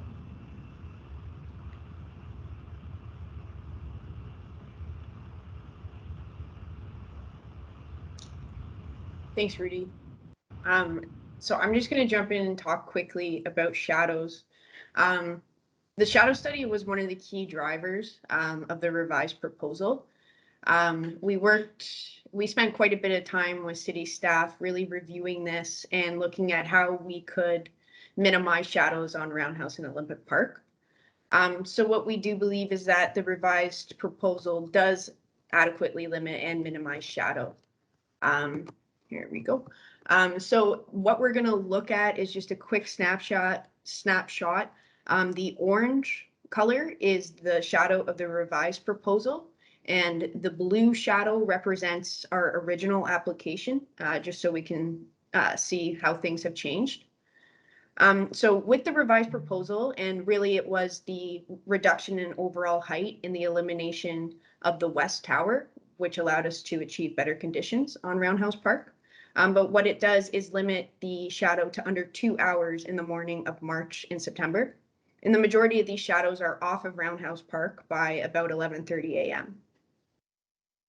So we can see here 10:18 a.m. in March. One of the key areas that we did study was the southeast corner of Roundhouse Park. I'm not sure if you can see this mouse, but southeast corner. And really this is where the playground is for Roundhouse. So with the revised proposal and the elimination of that west tower, what we do is eliminate any shadow on the playground from 10:18 a.m. onwards. And if we keep moving to 11:18 a.m., we can see with the overall reduction in height, we also were able to eliminate any net new shadow on Olympic Park, which is located just north of Roundhouse. So all in all, we believe that the utility of Roundhouse and Olympic Park has been adequately preserved. And also to note that Roundhouse Park will remain entirely in sunlight for 6 hours of the day between 11:18 and 5:18 p.m. We can come back if there's any questions on this, but I will pass it over to James, who will take you through some of the public realm changes. Okay, thanks, Kelly. Next slide. Just building on the discussion so far from Susan and from Kelly, the foremost fundamental kind of public realm move is to enhance connectivity to the existing lower Simcoe, which is a main pedestrian thoroughfare, and has a sequence of different spaces north of the Gardner and, of course, connecting to Queens Quay.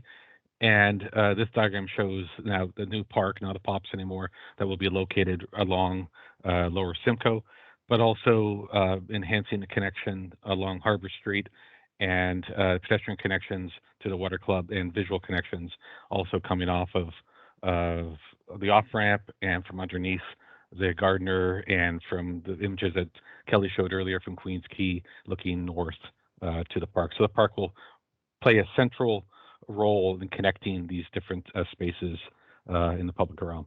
Next slide.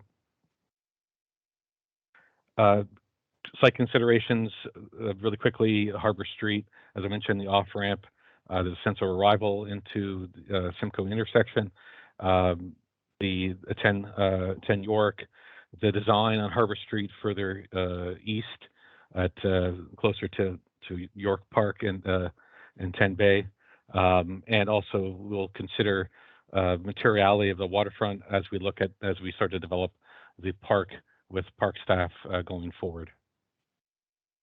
Next slide. So look at the landscape concept plan for the site, and again, creating a buffer on the north side, pulling back the building to allow more room on the multi-use path, and pedestrian pathway on the north side, and that would basically begin to match what's existing east of the site at York Street, allowing for a green buffer. In the shadow study that Kelly just showed, there is a area on the south side of the building that does have between 11 late morning and early afternoon light within that space to the water club. So we will take advantage of that with a green buffer.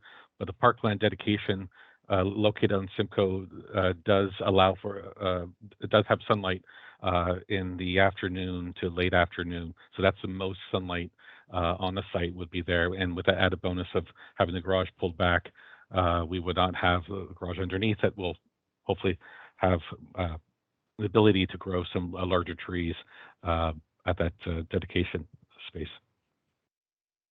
Next slide.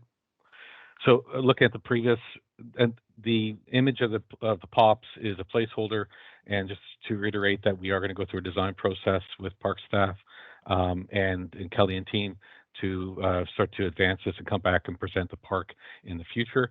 But the difference from when it was a POPs was 450 square meters. Now it's going to be 500 square meters, and the public parkland dedication on the west side. We have begun to finesse the rest of the site and continue to massage the design. As I mentioned, Harbor Street, and with I'll speak to that in a few minutes on another slide.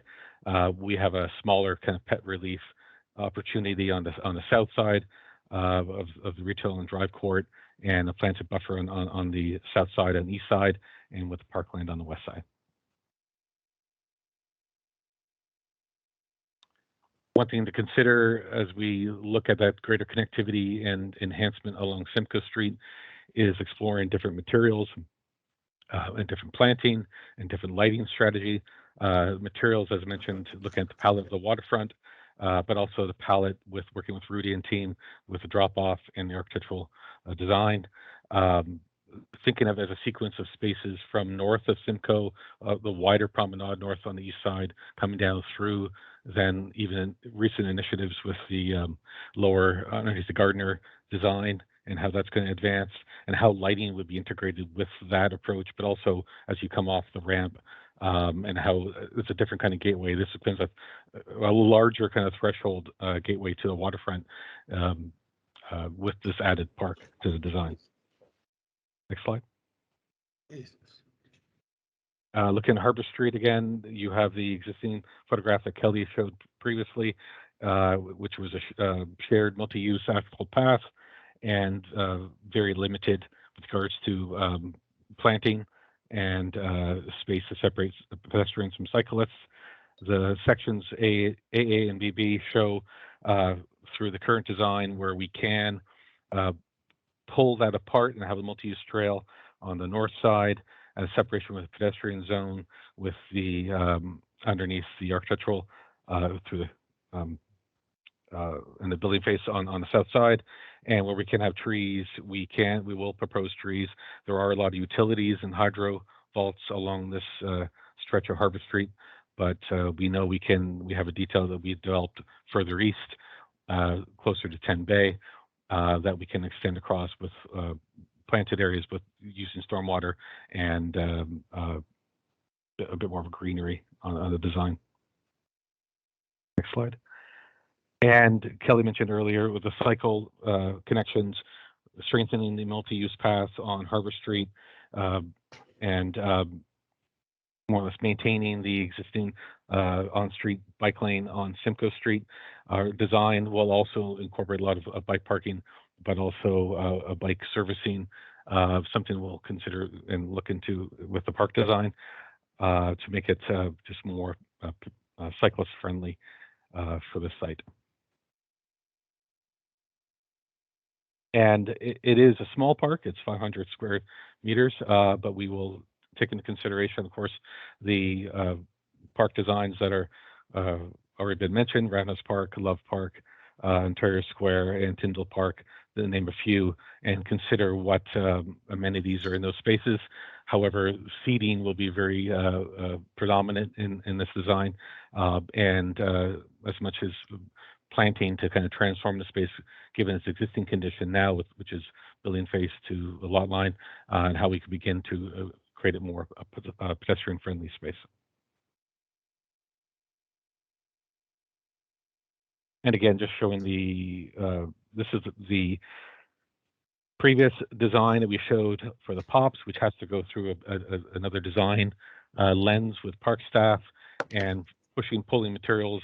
And we are looking at having more of a raised planter, which will continue the conversation with park staff, and with tree planting and seeding elements rather than a flat area or lawn area that might be more of an off-leash use. We'd rather not see that.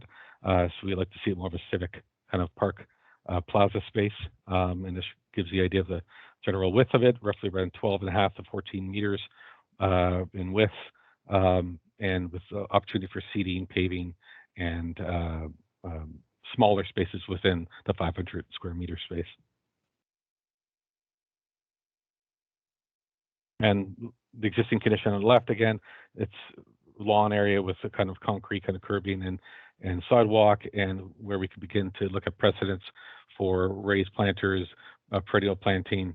Of course, we'll be looking at salt tolerant material given this location, and how we can incorporate seating into that element, and then work with the retail space and working with Rudy and team, and how to begin to blur that and how allow for that to inform the design as well. As Rudy mentioned, the drop-off, we continue to have the drop-off off of Harbor Street. It'll be a right-in, right-out, and the design will be working with the BA group to make sure the design is a safe design and transition on Harbor Street. Right now, it's showing the bike path being kind of bowed south to allow for kind of a car to pull ahead and then do the right out without blocking the cyclists. And the drop-off area would have access to the driveway and ramp into the residential side of the building. Hi, James. Sorry to interrupt. You have 3 minutes left. Actually, that's my slides. I'm going to pass it over now to. Okay, 3 minutes. Let's try to speed run through this. Kelly, can you the next slide, please?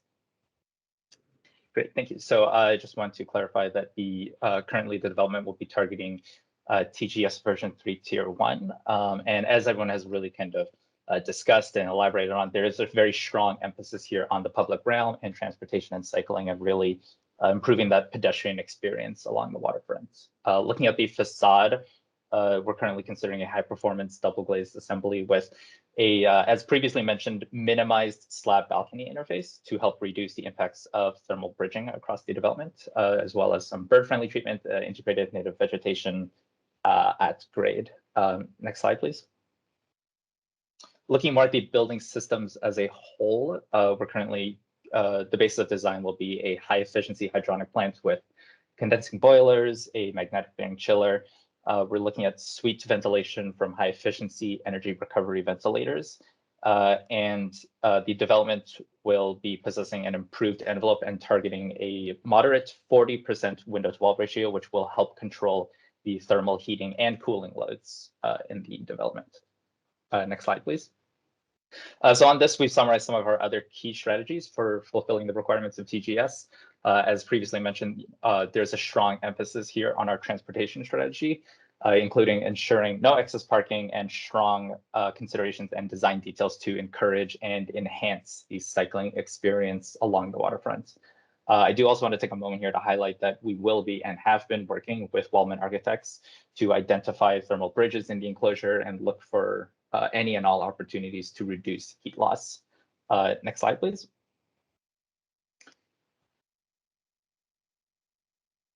I'm sorry, Kelly. Great, thank you.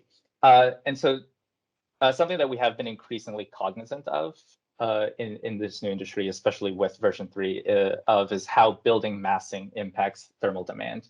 And so we have measured a metric as the vertical to floor area ratio, the VFAR, or sometimes also called the compactness ratio. And what we're seeing is that a more articulated design, such as one with deep and long inset balconies, has more wall area per unit floor area compared to a fairly compact design, and thus has much more heat loss per unit GFA, as evidenced by the range of TEDI that we're seeing here for a, relatively speaking, a fairly similar design in terms of GFA, all things considered. Next slide, please. And so while the building has gone through several changes in massing and different iterations, there was a lot of careful consideration put into how we considered heat loss to the envelope and thermal comfort for the occupants. And so looking here based on the typical floor, the current massing has a vertical to floor area ratio of about 43%, suggesting a highly compact design. I also do want to note that, as previously mentioned, this new floor plan layout has approximately about 25% less slab balcony perimeters than the previous design, which also significantly lowers our heat loss to the slab as well.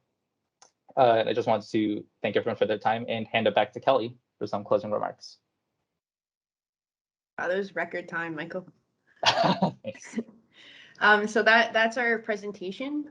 Thank you all for the input and helping to evolve the design. And we're looking forward to hearing your guys' feedback. Okay, thanks very much. We'll go right to questions from the panel, and I hope Jana is still there. She has to leave, I know, right around 12:30. So if you have any questions and perhaps a comment, Jana, if you're still there. I think then we might have lost her, Leon. Yeah, I think so. Yeah, Yep. she had to leave at 12:30. Okay. All right. Let's go through the list then in terms of a commentary. Betsy, do you want to just see if you have any questions? I actually don't have questions. The presentation was really clear and I can save my thoughts for comments. Thank you. Yeah, great. George? Yes, I just have one question, and it's not really a design question. The affordable units, the affordable rental units were described as rental units. So who would own them? Hi, George. So right now we're still working through that. We've located them all on the 3rd to the 5th floor. But what we're looking at now is third-party rental providers as being a possible ownership. So we're working through the city on those details of it right now. Thank you. Okay. Peter, I don't know. I know you have to leave. Are you still there, or do you have any questions? No, I think he's gone, Paul. Yeah, he's gone. Okay. Bridget, are you still there? Nope. Okay. Fatty?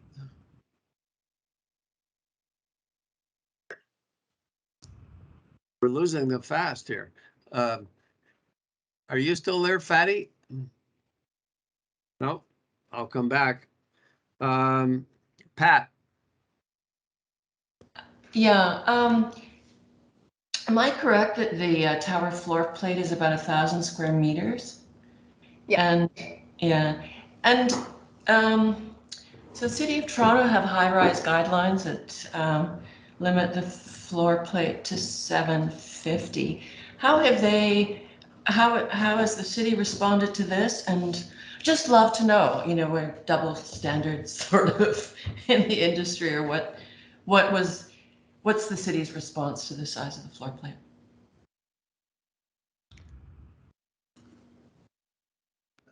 Rudy, do you want to answer that, or I'm not sure who would be Yeah, is best? that a question more for us or for Sue? I'm not sure. Whoever wants to take a stab at it would be welcome. Well, it is correct to say that the tall building guidelines recommend 750 square meters. But the diagram you see on the screen now shows a comparison to the Water Club Tower. So we're actually very close in floor plate size to those buildings. And I think Sue will say that the maintenance of 1,000 square meter floor plate is an appropriate trade-off for the other things that were done, the reduction in height, the reduction in overall size of the building. So we've had to redistribute the GFA from 2 towers to single. And one of the consequences of that is the floor plate size that's ended where it's ended up. But it has to be really seen in the context of everything else that was done to the design to get us to this point. And I think and if I could just add to what Rudy said, yes, we did look at that as a balancing here between the changes and the reduction in density, as well as what's on the Water Club site today, as well as the building across the street at 10 York, which is similar to what we see on the Water Club. The tower floor plates of about 950 square meters on that building as well. So we tried to strike a balance here with the significant change in the proposal. Okay, let's keep going with the questions. Kevin. Thank you very much. So what is our anticipated EUI? I can jump for that. I would probably, as I said, that we are targeting Toronto Green Standard version 3 tier 1. So, we are Yeah, but working obviously you're going to be less. So what is it? Yes, of course. Well, we haven't completed our exercise yet for site plan approval. I would kind of, based on everything we had discussed today, I've probably anticipated somewhere in the range of 150 to 160. So that kind of represents somewhere around a what would that be? About a 7 to 15% reduction, probably. Yeah, and that's kind of based on a lot of our other observations of MURBs with this type of massing and type of layout and design. And the Teddy, what are you targeting for that? The Teddy, I think Are you going to be done around 55 according to the slides? I don't know if I had specified 50. Oh, I see here. Yes.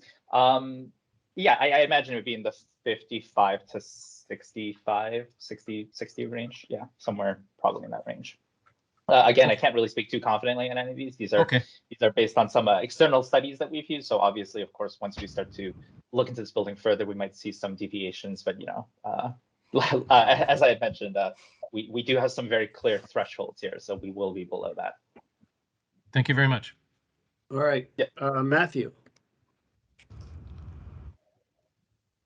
Just a quick question about the rooftop green spaces. It says landscaped. Are you looking at doing anything like with urban agriculture or anything to support the occupants of the building with those spaces?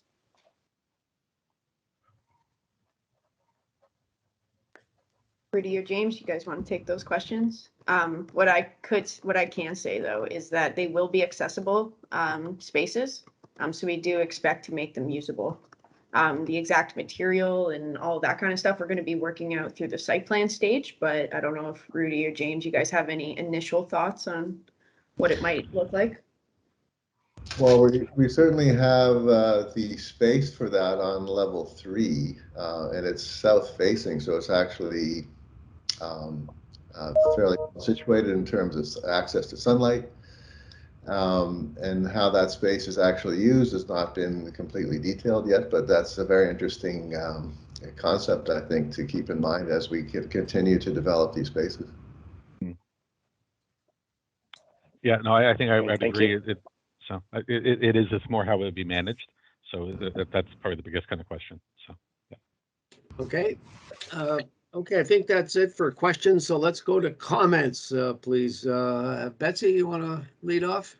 Yeah, absolutely, Paul. Thank you. I really appreciate the presentation today. It's much clearer, much simpler, and consolidating the the park now to the west side of the building makes so much sense. So thank you so much for taking our comments into account earlier and producing a plan that I think is a much better plan for this building. The only two comments I have is I'd noticed the lobby does stretch quite far along Harbor Street. And I guess I'm just questioning what the nature of Harbor Street is at this point, because it is a lot of fast moving cars. It'll be the bike path. If there's a way to activate that even a little bit, it would be great, just so it's not just a stretch of glass that doesn't have anyone moving in and out of it. And my other comment would be to think about a really resilient, tough material at the base.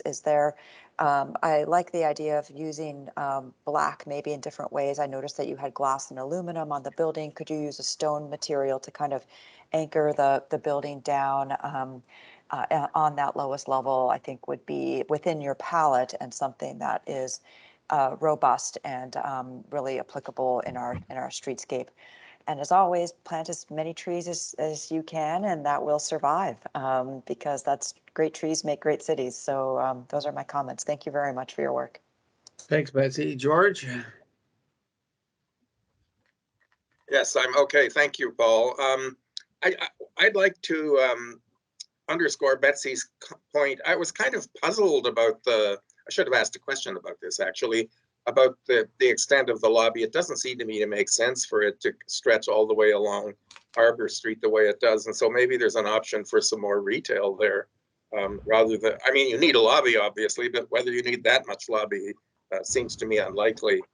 But I, like everyone else, I appreciate the adjustments to the scheme. It's obviously far more persuasive now than it was when we saw it last time. So congratulations to all of you involved for the refinements and improvements.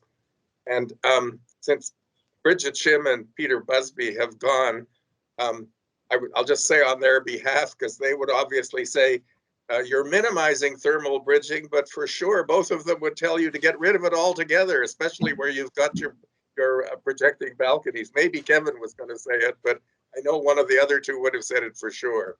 So I'll leave it at that. Thank you. Okay, thanks, George. Pat? Yeah, just to comment on the balconies, I think there's a height where they become pretty unpleasant to be on.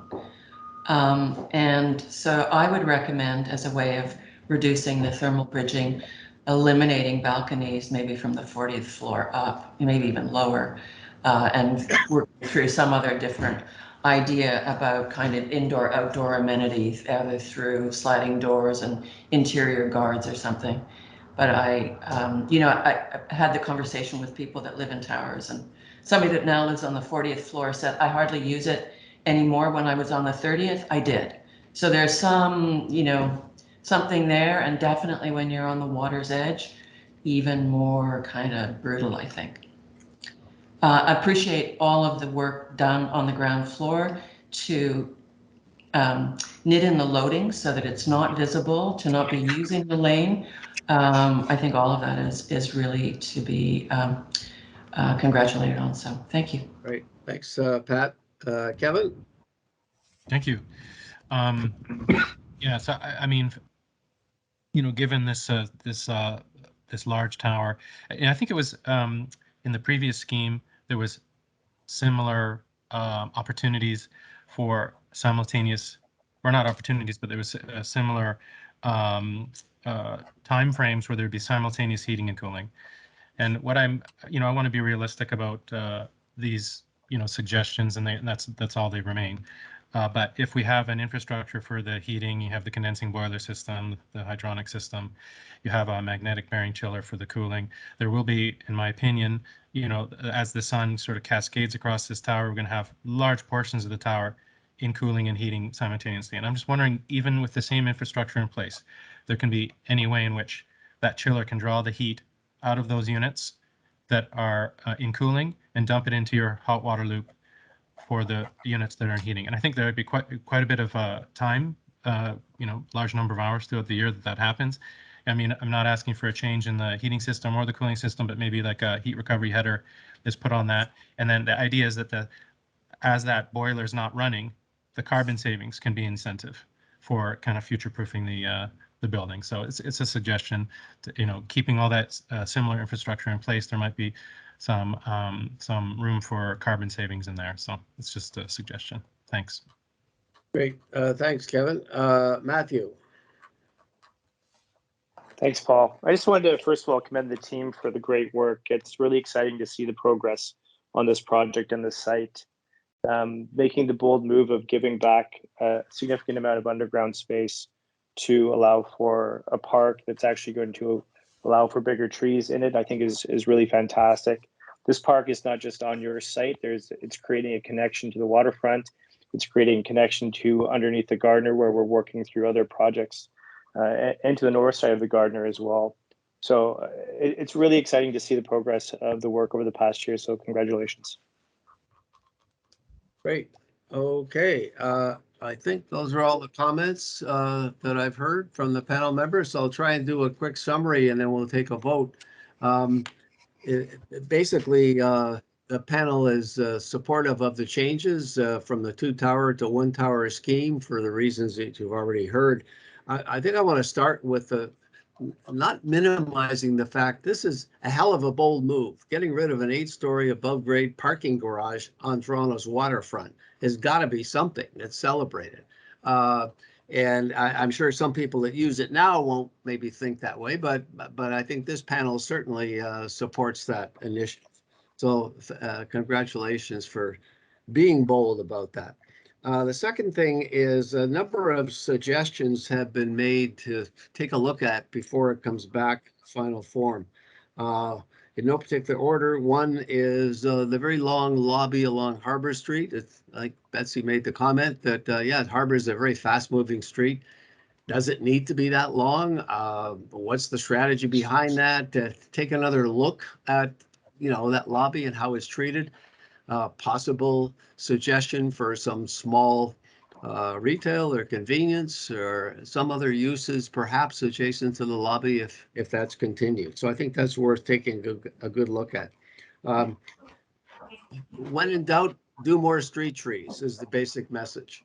As many as possible. You know, that's a pretty harsh environment there, and so that's strategy to make sure the trees survive and are healthy and grow into a great streetscape is really something has to be taken seriously.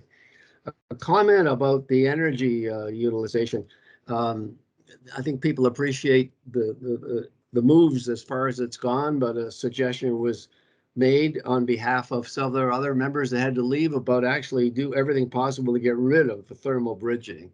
And one interesting suggestion made is consider not having balconies above the 40th floor, whether that's the magic number or not. But I understand that. I've also been in high towers where people live, and boy, the winds up there, especially on the waterfront, are unbelievably vicious. So I think that's something needs to be taken into, you know, careful consideration and perhaps further study.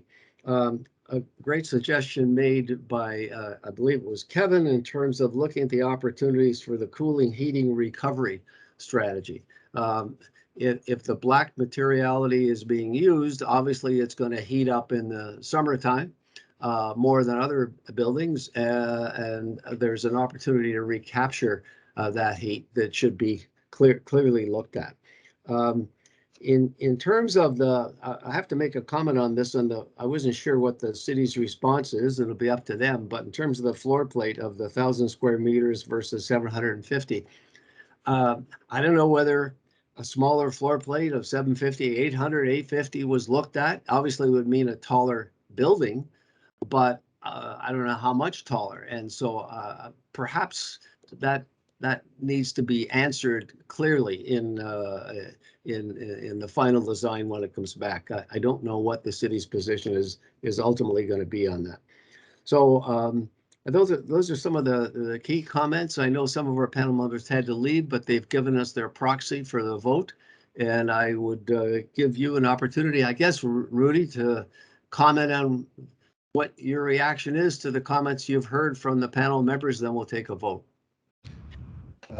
Thank you, Paul. We appreciate the comments as well, and you taking the time to give us your thoughts. We're also very happy with the way the project has developed, and we really look forward to continuing to do design development with the city and come back with an even better project. Thank you.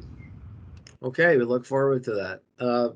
So I would propose for a vote of conditional support, given this is coming back in the future. All those in favor, perhaps signify by your hand on the screen. And I will count the proxy votes of the members that had to leave. So I believe it's unanimous. So thank you very much, Rudy, and your team. And we'll look forward to seeing it back. Thank you, Paul. Okay. Okay. Leon or Chris, I believe that wraps up the public session. Is there anything else you want to say or cover before we adjourn? No, I don't think so. We okay? Yeah, I think we're good. All right. Do you want to have a brief in-camera session after, or are we Sure, okay? we can just do a really short one.